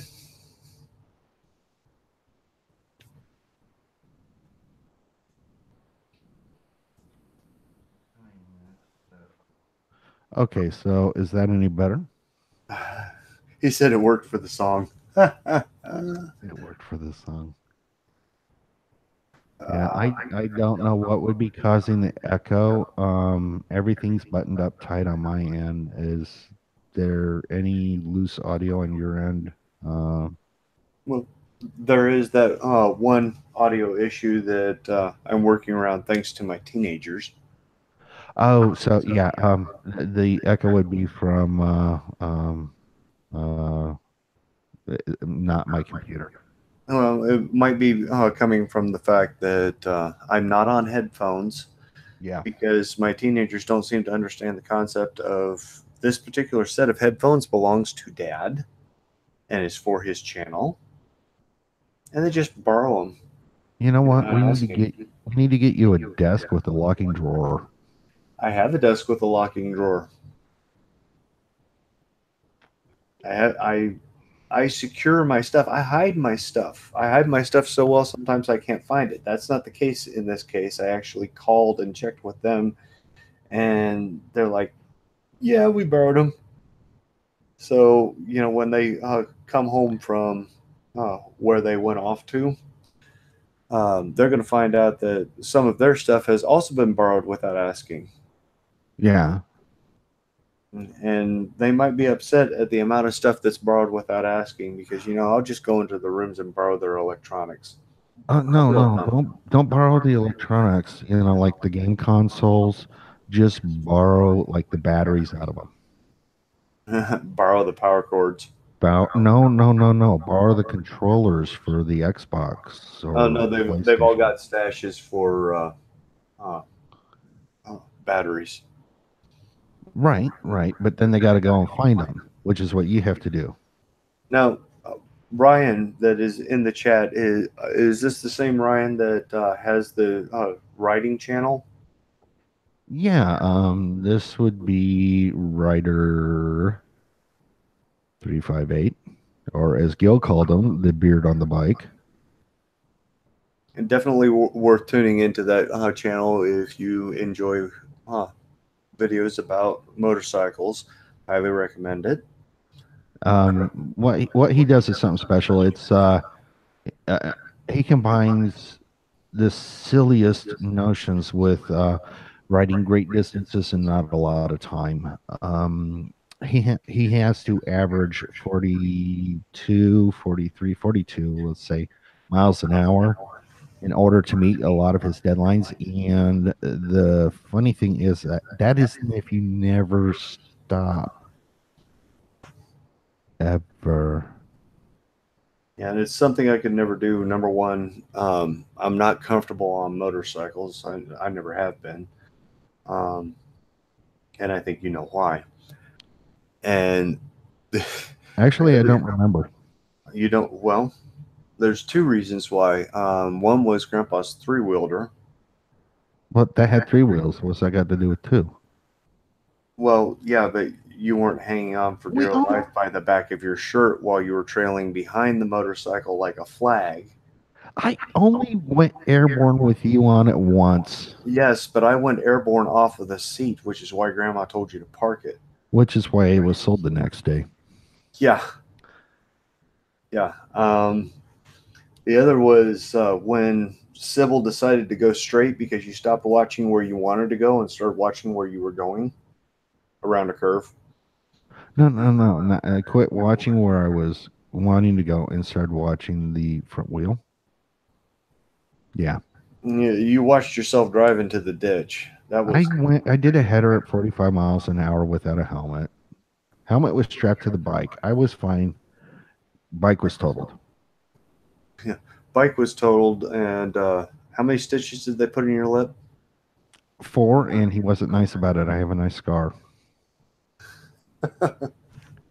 He asked me if I would wear a helmet next time, and I made the mistake of being honest. He was not kind after that. Not at all. Yeah. He's like, you're resistant to Novocaine, right? Yeah, well, we don't need that. Um, I did still have morphine in me, though. yeah. So let's go ahead and clean this up. Just hold this little tray underneath your chin, and I'll pour rubbing alcohol over it. Yeah, yeah. I've got this nice 70% isopropyl. It I, will help to disinfect the wound. I think they forgot that they hadn't numbed it, and then they went and stitched it up, I and don't. I don't think they forgot after you and said no. I'm not going to wear a helmet. yeah, and the stitches were crooked, and they didn't lay the flaps of skin down nicely. And that's where this scar upper my upper lip came from. Bought a new motorcycle 3 days later. Yep. Yep. Rode that one into the dirt, and then I was done with motorcycles. I've always had my midlife crisis. I started, I don't know, like maybe age 12, and it's just been one continuous midlife crisis ever since. No, your just kind of midlife spread crisis out in a started when you one-year were time. 8. Your midlife crisis started when you were 8. I remember when it started. Okay. Okay. Yeah, my when it wasn't with my first gray hairs. I was 4. No, no, it wasn't. Wasn't your first gray hairs. It was when you realized that nothing in life was permanent, Oh, okay. and Well, because no, we moved. see, that's a thing. I remember my first memory. You ready for this? Hmm. My very first memory, in it's my happiest memory of my dad. But my very first memory is I got told John Lennon was dead. And I looked at my dad and I said, "Who?" He goes, "The Beatles." I said, "That band I like?" And he goes, "Yeah." And I go, "Oh." Because I knew the Beatles had broken up, and now I was sad that they weren't getting back together. And give me a break. I was barely out of diapers. And later on, I went in the kitchen and I said, "Could you teach me more about the Beatles?" And so we listened to Beatles records the rest of the day. And Dad had a comprehensive selection of Beatles records. He he has he had the definitive Beatles collection. It wasn't the rare stuff, but he had everything that they had ever put out, and solo stuff too. I believe. Yeah, yeah, and it was So good stuff. well, except for maybe the Wings. And keep in mind, I'm kind of a Paul McCartney fan, but no, Ringo was always my favorite. Not a very talented drummer, but he was innovative. And I will argue with you until the day they put us both in the ground that Ringo is actually a very talented drummer. Don't be fooled by the simplicity of the beats. There was nothing simple about the beats. John Lennon played his song, and he looked at Ringo and he goes, "Did you like it?" And Ringo's like, "Yeah, but that was 2 drummers." And John goes, "Well, I'm sure you can figure it out," and walked away. And Ringo figured out how to make it happen. But it's weird. It's very weird when it comes to Ringo. But I really liked him. So He's got it's he's just got one of him my and favorite Paul Beatles left now, songs. isn't it? What's that? It's just Ringo and Paul left. Yeah. But Ringo had was actually the lead singer on a couple of my favorite songs, Uh huh. and but not my very favorite. My very favorite, the lead singer was Paul McCartney. Okay. And what was the song? When I'm 64. Okay. When I get older, Yeah, yeah, I losing know, my I know. head. It was at our wedding. Yeah, I mean that's an amazing song. It perfectly suits my personality. Um, Yeah.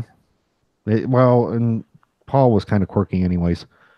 For me, definitive. I got my favorite and the definitive, and those are two separate songs. Definitive would be Sergeant Pepper's Lonely Heart Club Band because it established them as being innovative, and that was actually one of the first concept albums. Um, let's see, favorite. My favorites actually was written and performed by George Harrison. which one? While My Guitar Gently Weeps. I'm not sure if it was a Beatle project or a solo project, but out of the Beatles, that is my favorite song. Yeah, he kind of hit a slump though. He's he's his probably his biggest hit after he left the Beatles was "My Sweet Love," and he ripped the whole song. Did you know that George Harrison played guitar for Tom Petty in the Heartbreakers studio album?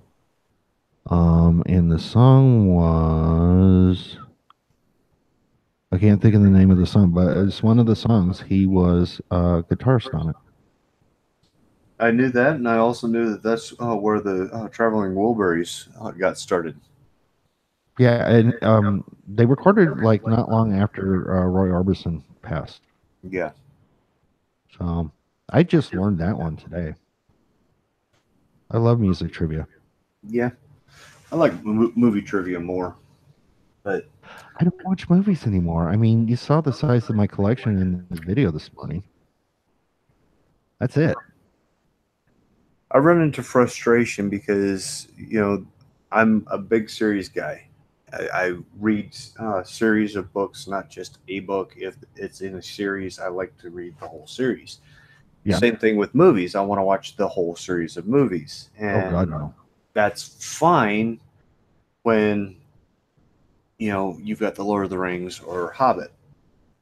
Both of those trilogies worked well, and they work. Does movie trilogies work well? You really think so? Those trilogies worked well, but The Hobbit was a sin against nature and nature's God, and Peter Jackson should be drawn and quartered. it was a sin against Tolkien. And But and if Tolkien's you God. if you set aside the fact that the movie The Hobbit, the trilogy The Hobbit, bears a passing resemblance to the book. That there's a lot of stuff that is in the movie that has absolutely no place in the book. All right, all right. Just Set that quick aside. question. Quick question. Yeah. How do you take a story that is kind of directed at kids and maybe around 150 pages long? And hang on, I actually got my pocket edition over here. You know, your smog still sits on top of my Hobbit. Really? Oh, yeah, yep. Watch the video. Hmm. Uh, okay. It's a 300-page book. And that is counting the intro to Fellowship of the Ring. Mm-hmm. How do you take that and turn it into a 9-hour long movie? And then still leave stuff out. I don't do Tom Bombadil. What the hell?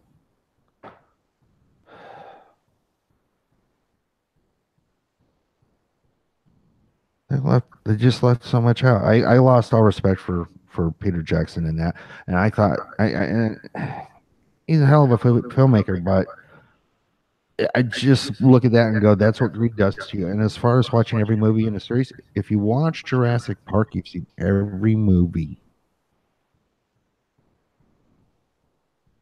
Hmm. The only thing that changes is the scenery.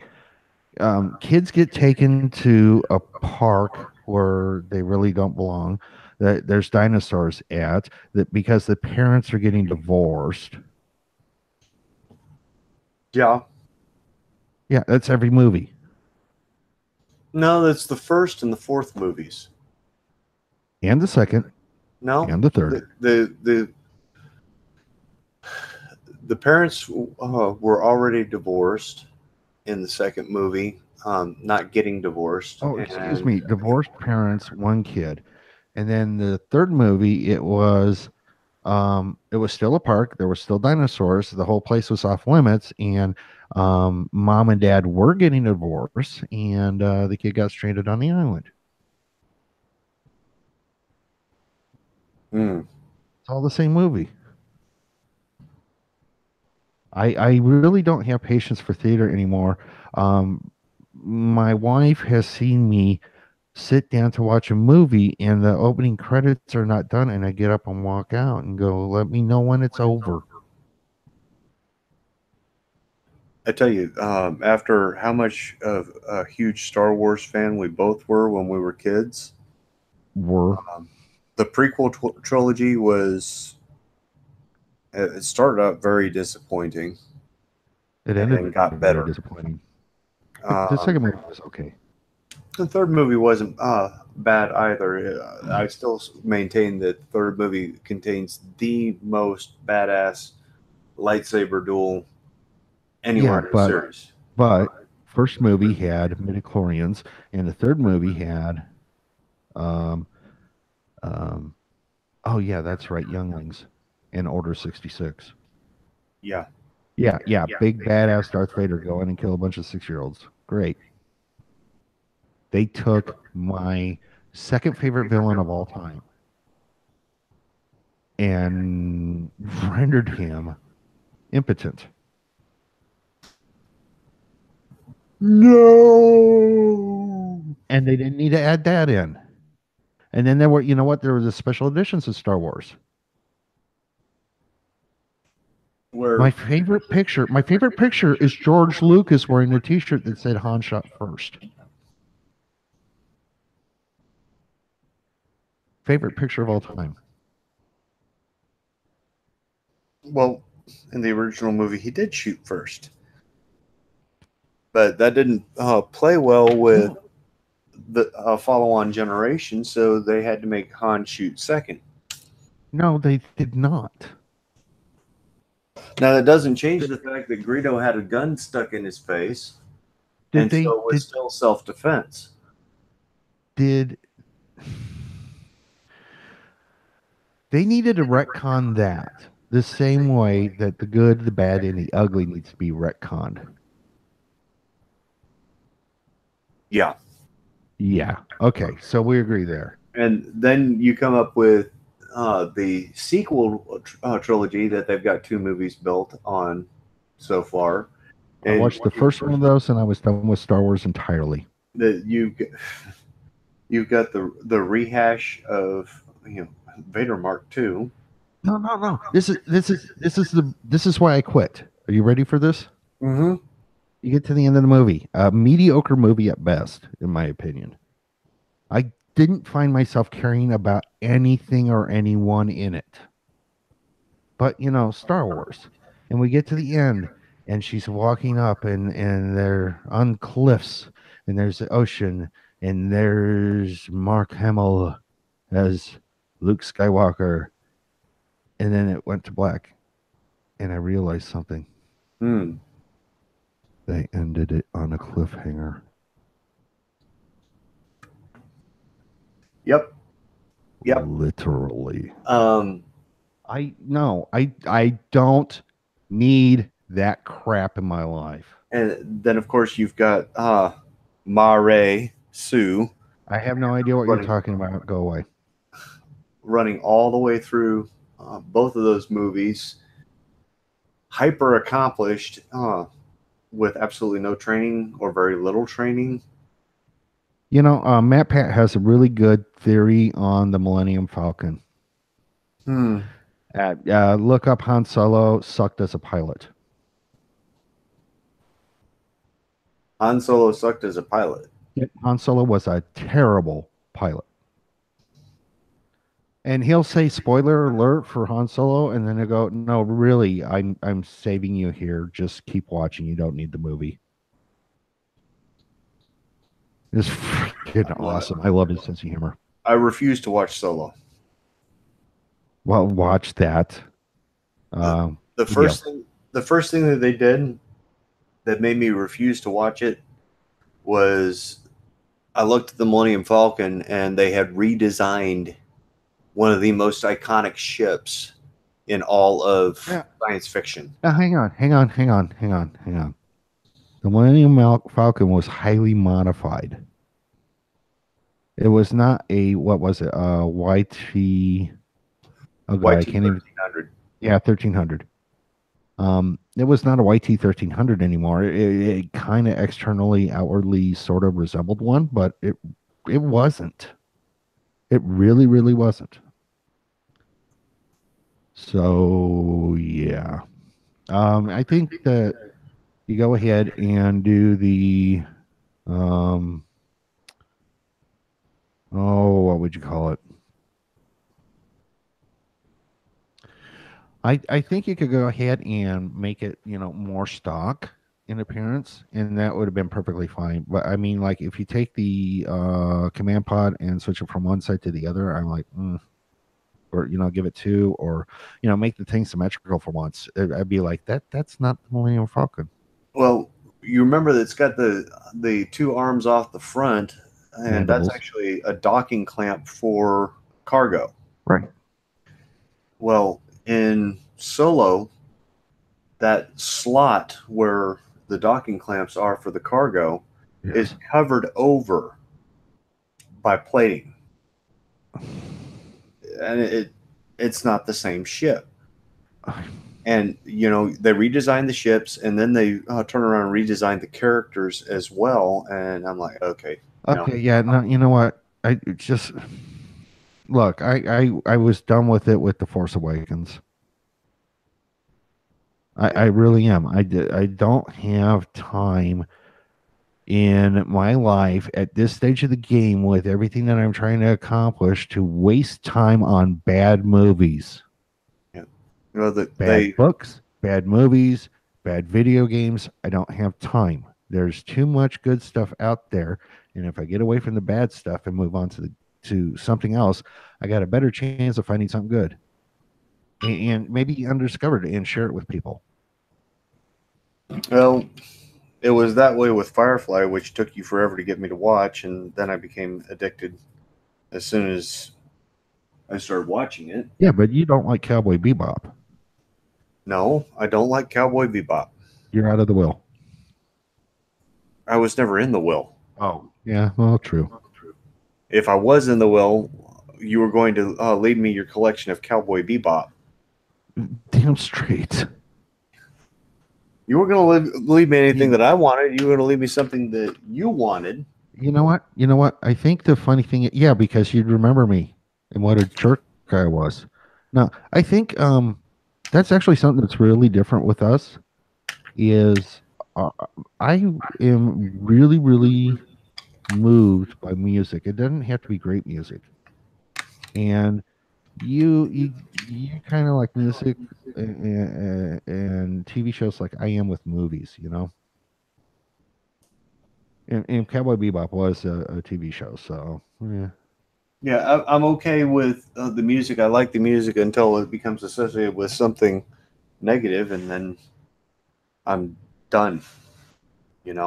I can be done with an entire artist because they put out a song that is just horrible, or because that's they why say you hate something her. in a concert. That's the way it was with the Dixie Chicks. I love the intricate harmonies and the construction of their music, and then when I'm on a plane getting ready to fly over to the desert, Right. to go put on my uniform and get shot at.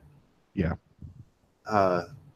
They come out and they are critical of the war. They're critical of the president, and those things are okay. You can be critical of it. Yeah.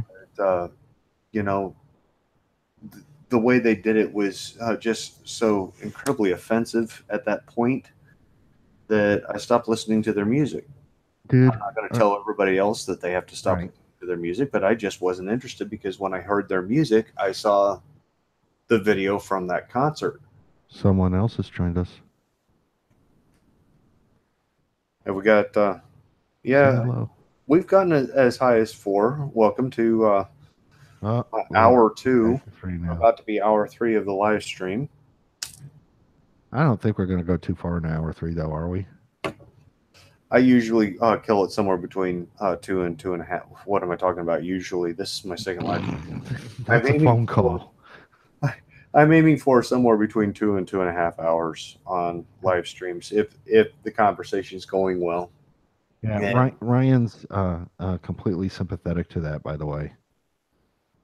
2-hour-long phone calls. 2-hour-long phone calls. You and I have had 6-hour-long phone calls. I've had to recharge my phone 3 times in one phone conversation. I don't believe you on that. I After Dad recharge, passed, recharge, yes. Recharge, put it on the cord and leave it there. Yeah, sure. I don't believe you fully recharged a phone 3 times. I had to plug it back in 3 times, and I didn't pull it off the charger until I was at 75% or better. Okay. So not fully recharged. You are correct. Okay. But I charged my phone from "Hey stupid, plug in your phone," or it's going to drop the I'll call it call twice. to 75%, and then got "Hey stupid, recharge your phone, or I'm going to drop the call." Hey, you know what? That's what you get for fast charging. The batteries won't hold as much power if you fast charge. I wasn't fast charging. Yeah, everybody's all hurry, hurry, hurry. No, it's in the phone itself now. Yeah. So, no, well, Well, you and I can discharge a battery in one conversation. yeah. Mom was Yeah. always amazed at how long you and I could carry on a conversation. We could start a conversation on the Yeah. way to Grandpa and Grandma's, and we would still be having the same conversation when she got home from work 10 hours later. Yeah. Well, it'd be variations on a theme at that point, but yeah.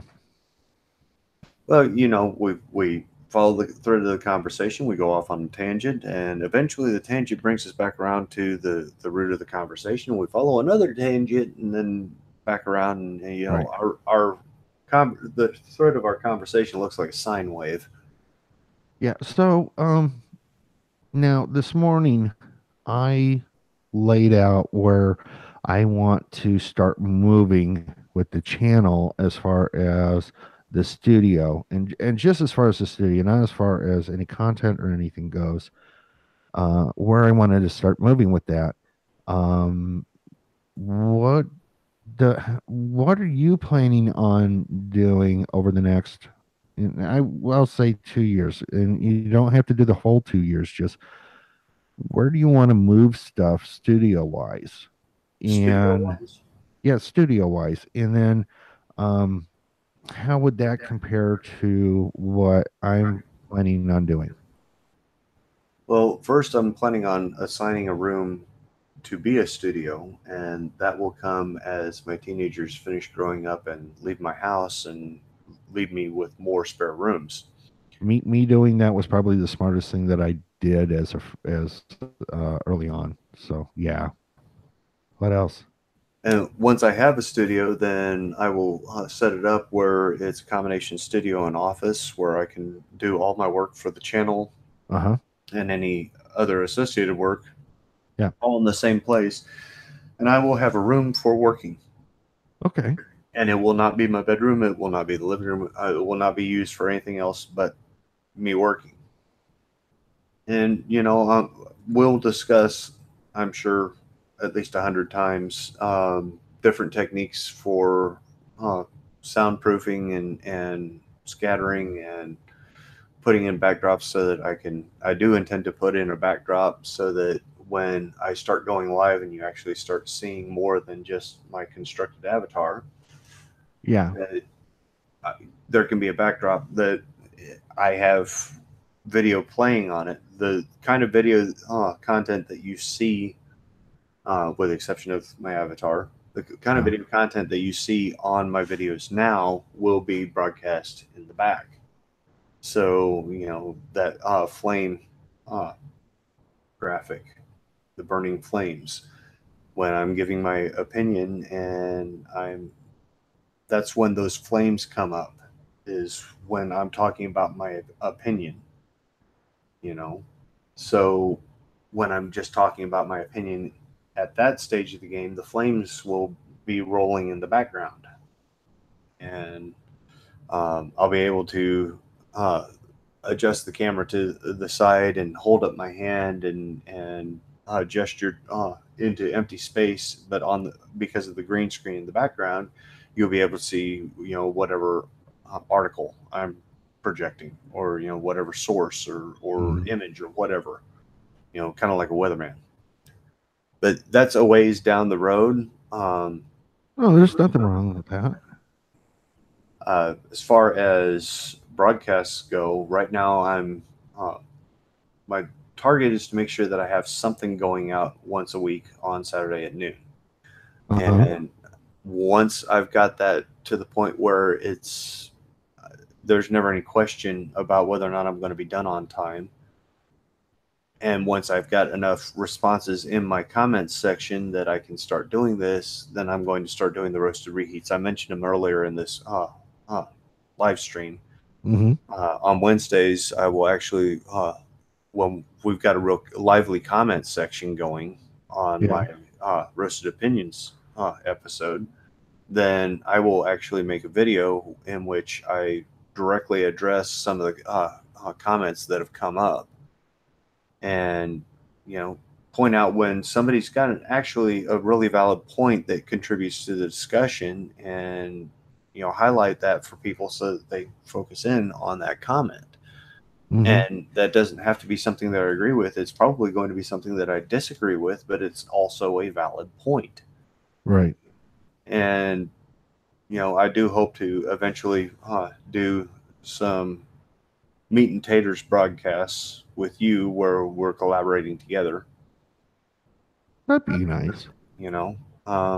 Because I've got a brother named Tater, and I'm a roast, and it kind of works. It kind of works. In the silly Cornish bad dad pun level, yeah.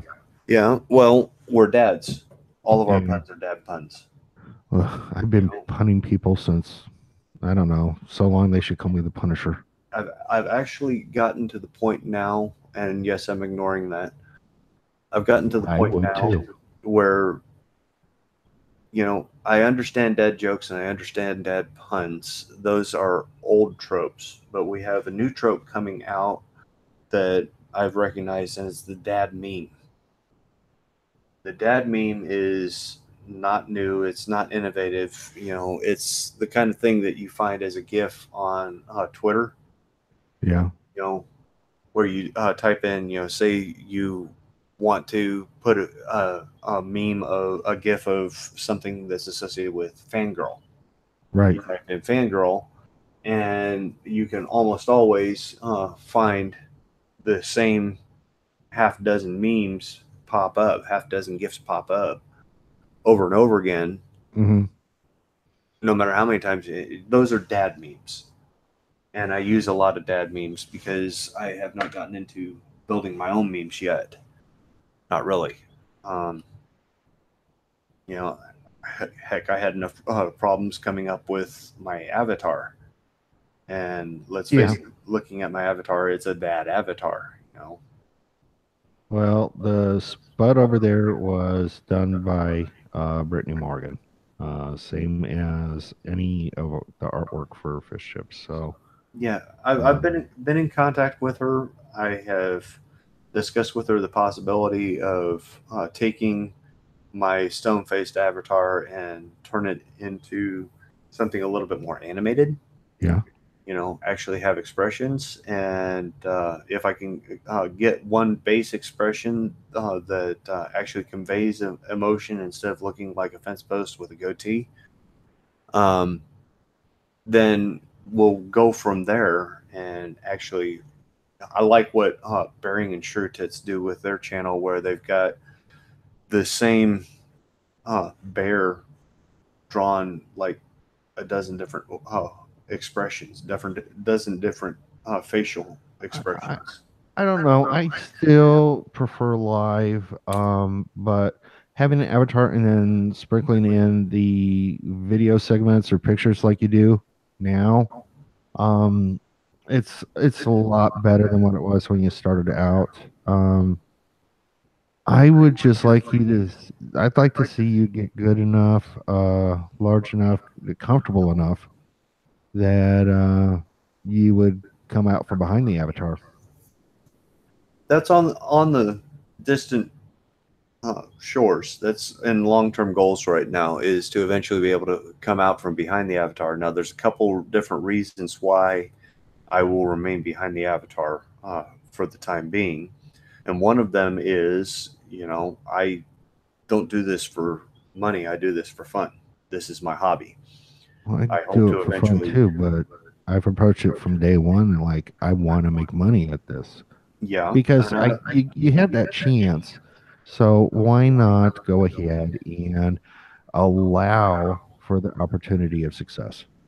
I'm allowing for the opportunity of success. Like I said, it's in the long term goals.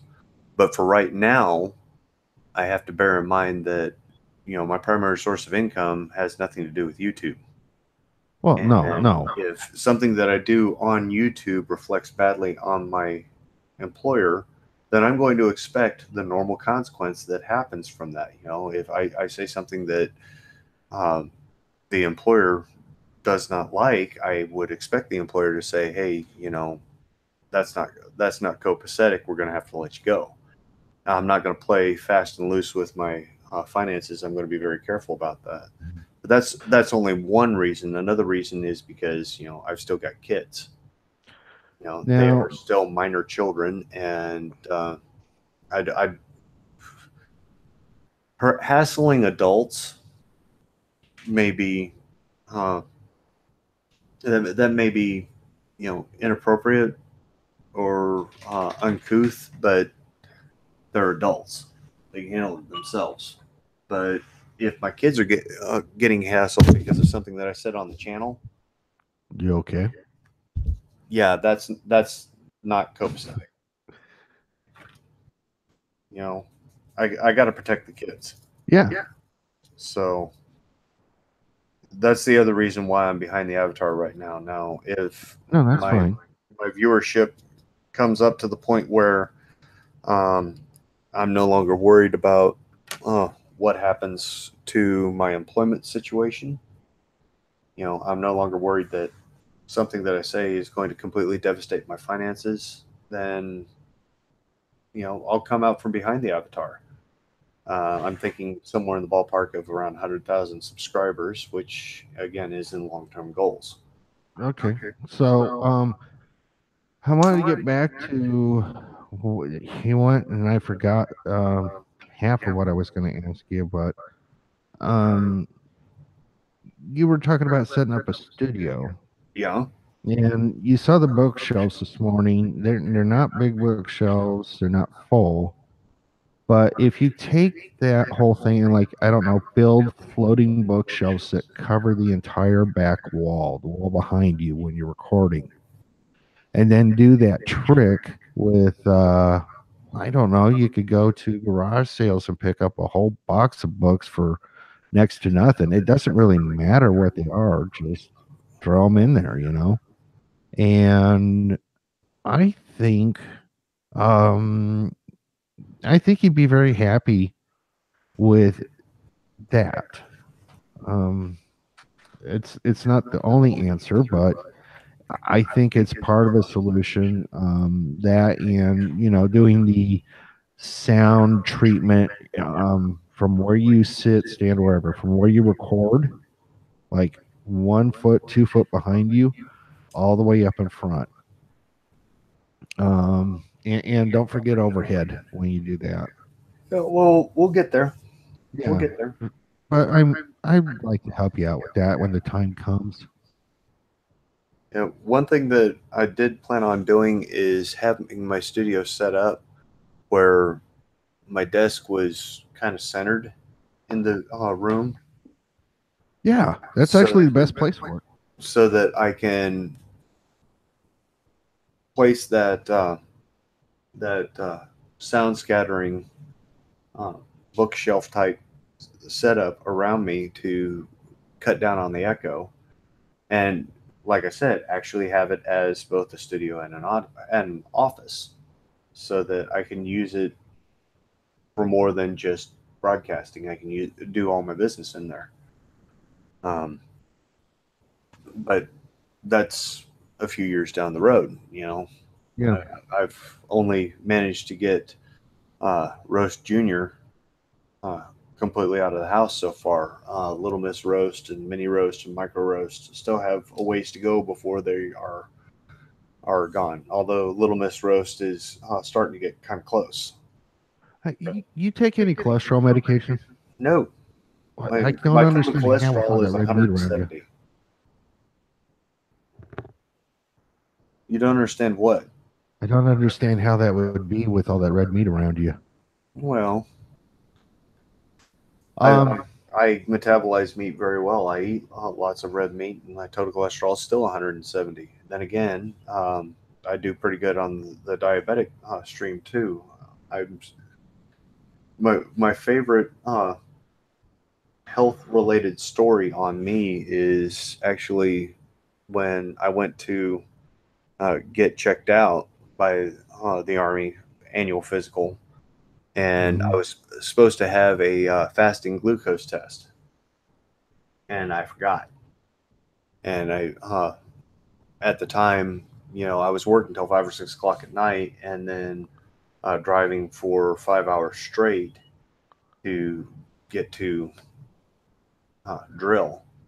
Yeah. And if I had anything that I had to do after work, I had to do that, and then I did the 5 hour drive, and I had to be there at 6 o'clock in the morning. So I'm driving overnight, and that that morning, to complete the last bit of the drive, I had consumed a liter of Dr. Pepper in that last hour or two. So completely forgot about the fact that I was having a glucose test, and the glucose test barely tweaked in the pre-diabetic. With all that sugar consumed, I still barely came in at pre-diabetic. I don't understand because doing the A1C is so much more accurate. I Well, mean, taking the glucose in your bloodstream at the time, that gives you a perfect picture of what is exactly going on right that moment. yeah. Your A1C tells you what's going on.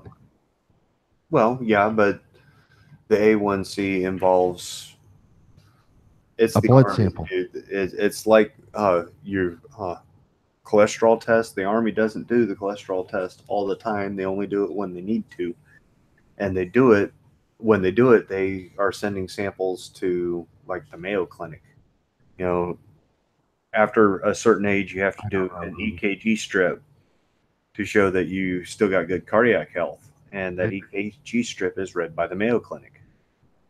I do remember the other thing I was trying to tell you. What was that? Remember how I was talking into the microphone and the input meter on the speaker was uh, going down? Yeah. I just caught um, uh, Linux doing the same thing. Oh, Well, no, that what that tells me is that the levels that I was striving for are too high. That if I come down in level and then take care of the volume needed in post, I should be fine. So I don't need three monitors. but you're going to get 3 monitors anyway. Not this round, not if I can help it. I mean, big goal. I mean, you talked big goal. Pie in the sky. I'd like a um, some very, like and what enthusiast level gaming computers. I would like two of them, one for Windows and Windows only, one for Linux and Linux only. Never the twain shall meet. And then one nice editor that is more than capable of handling it. Both gaming setups, gaming rigs would be hooked into a 3 wide monitor. And then over at the editor desk/workbench, I would go ahead and put the dual monitor setup over there. I am very much trying to make it so I only have to buy something once.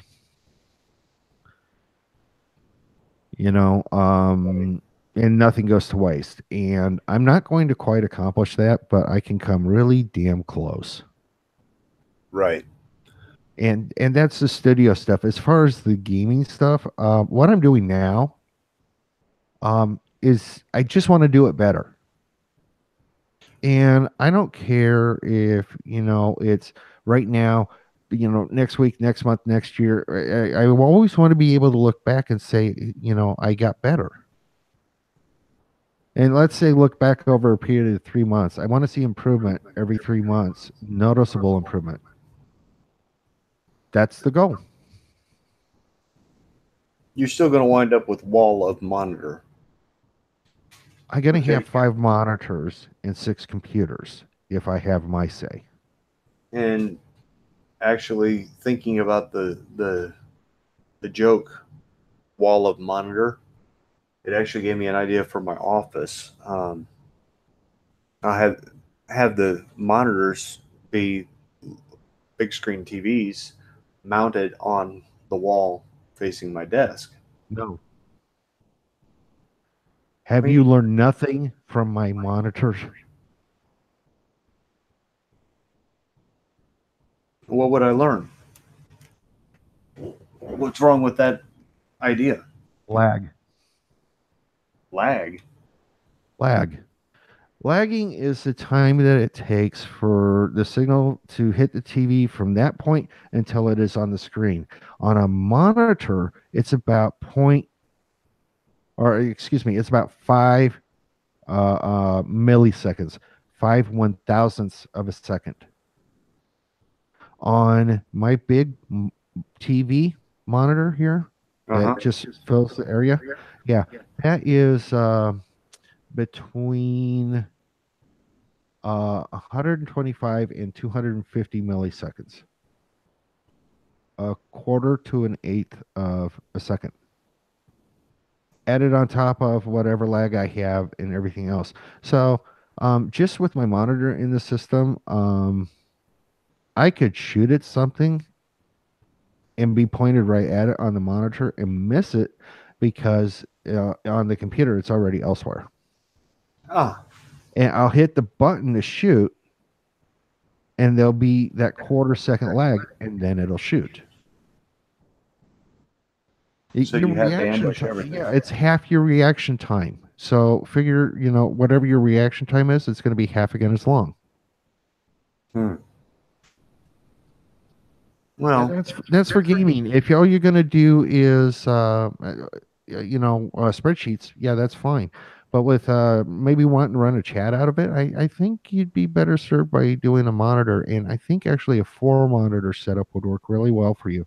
Go 3 wide, and then over the one in the middle, put another one and angle it down toward you.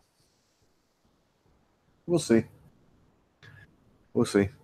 Well, sir, we have managed to cook in the kitchen for 2 hours and 20 some odd minutes. Is the roast done? I do believe that the little button has popped out on that turkey. Oh. It is a done Tom turkey. Oh. I thought we were roasting. Well, you roast turkeys too. Actually, turkey's now been added to the list of foods that I won't eat. Flavor? My extensive list of stupid, retarded things that everybody likes, like chocolate. Yeah, turkey joined that.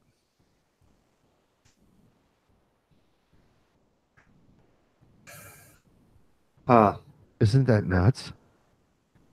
I hate the lengthy list of things that you can't eat because of how the flavors changed. I can drink diet soda. Again, the video this morning, that cooler or dorm fridge, and then that big stack of sodas next to it. That's all diet soda, and except for the Dr. Pepper, which I keep on hand for other people. Yeah, that's all I can drink. It's some of what I deal with is just like, that's so stupid. It's I don't know. It's goofy. It's not right. See, if it took away my coffee, yeah, I would give up the prescription, not the coffee. I can drink 1 cup a day, and I don't know what prescription you're talking about. My taste buds have just changed. Well, I've never had a taste shift unless I'm on a prescription. Oh, well, mine's just But when I go on a prescription, I almost always have a taste shift, and thankfully, I haven't. The doctor has never told me, "Well, you're going to have to take this from now on." And if I had a from now on or I'm going to die young, that kept me from drinking coffee. Uh, no thanks. I'll just die young, but I'll die young with a cup of Joe in my hand. I think we're past that point now, aren't we? No, I'm still young. Life is not a basketball game. It doesn't have two halves. It's a hockey game, and I'm in the middle period. I don't. I honestly, in the grand scheme of things, I'm a little past you in age, right? A little. I think we share. No, I've come clean and said that I'm in my 40s. Um, And I've come clean and also said that I'm in my 40s somewhere. okay, so yeah, we're at different ends of the 40s. So I will say that I, honest to goodness, do not know how much time is left for me to, savor the roses and all that. And I'm concerned about the legacy that I leave for my kids. Um, and making the best use of my time. Um, and those are the things that I'm about. Like the kids are grown. I'll be around a while and give them advice, but it's just like when we were young, we could get killed in a car accident. Um, well, tomorrow, just now, same as then, we could get killed in a car accident. The difference is there's between the time I was, you know, young and now, that's 40 years worth of days that I didn't die. So the remaining days, the odds go up. Um, Weirdly pragmatic. And I want to do something. I want to have an impact. I want to be advocating for something that I truly believe in. And now, privately, you and I have discussed what that would be, and you've given me a lot of support, and I thank you for that. But I just wanted to announce fish chips. I mean, it's computers. It's so much hard work that people. I never realized going into it that it would be as much work as it is. Oh, I get to sit down and play video games and then edit the footage. Oh, what's so hard about editing footage? Oh, I put that video out. Oof. That's garbage. Eesh. And so, I mean, 4 months in, you showed me something on my computer without me knowing that was actually the cause of the problems of the bad audio that I had last night. So thank you. But it's not just the video games. It's not building computers. It's not all the grandiose plans that are way far off down the road. Grandiose plans. 2 aquariums, a bunch of computers, 2 people being able to work in the same space, me being able to use it as a private retreat as well. There's got to be something good I can do with this. At the same time, I'm accomplishing all these other things because I think they're interesting. There's got to be something else I can do with this. I think I figured it out. I'm starting to set it up. I'll get to work on it once I get some sleep in me. Good night. Got Yeah, 2 hours sleep in the last 48.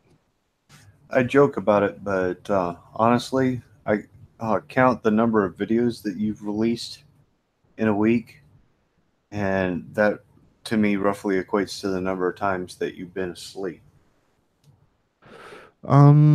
Actually, if I stay on schedule, it's no problem. What's a problem is I wake up on a Friday morning and there's the whole edit to do for Skyrim. Um, because I had a crash and I had to start over, and I decided to do it when I was rested. Which smart move. Video still went up hours late, but it got up. I promised 3 movies or 3 videos a week. People are getting 3 videos a week. I am trying my best to deliver them at 7:30, and I have to figure out how to meet that deadline. You know, this is me saying I'm going to do something. So, hey, promise made. You don't have to say I promise. If you have to say I promise, what are you doing wrong? Just tell them yes or no. Not everybody functions that way, Tater. Yeah, but don't you think if more people did, that a lot of the bull would go away? Probably. I do. So lead by example. Yeah, you go ahead. By the way, we just gave a perfect example of I saw it. that meme that we have that I saw it it. takes us 10 minutes to say goodbye when we decide to say goodbye. Well, that just that one thing, because I've talked about what the channel is and what I'm trying to do and blah blah blah. Mhm. But I feel very strongly there's got to be something more. And you know what I'm going to try and do as far as the something more. I think we got something that's within reach. So Yeah. here's open. I just had to say it, and to everybody who listened to the live cast and all y'all listening to the recording. Adios, amigos. I'm headed back over to Fish Chips. It's been a slice. Roast, you need me over here, just invite me anytime. I'm glad to do it. Hey, Tater, I've loved having you on. Um, I'm going to invite you back sometime so that people can hear us chatting it up again. Who Okay. knows? Maybe next time we'll hit double digits. Yeah, maybe if you picked the topic, it'd help. Maybe if you advertised a topic, it would help. I did advertise a topic. I'm going to be in the kitchen with Tater talking about games, having a meat and potatoes conversation about our surf and turf channels. In the kitchen with TaterRaider. Yeah, in the kitchen with TaterRaider. Yeah. Okay. Enough said. Sure. You're never going to get out of the kitchen. No. Why is this chain around my ankle? Okay. Seriously, it was a pleasure being on. Thanks for having me. I'd love to do it again sometime. Adios, amigos. I'm out. And we'll see you later, guys. Thanks for tuning in.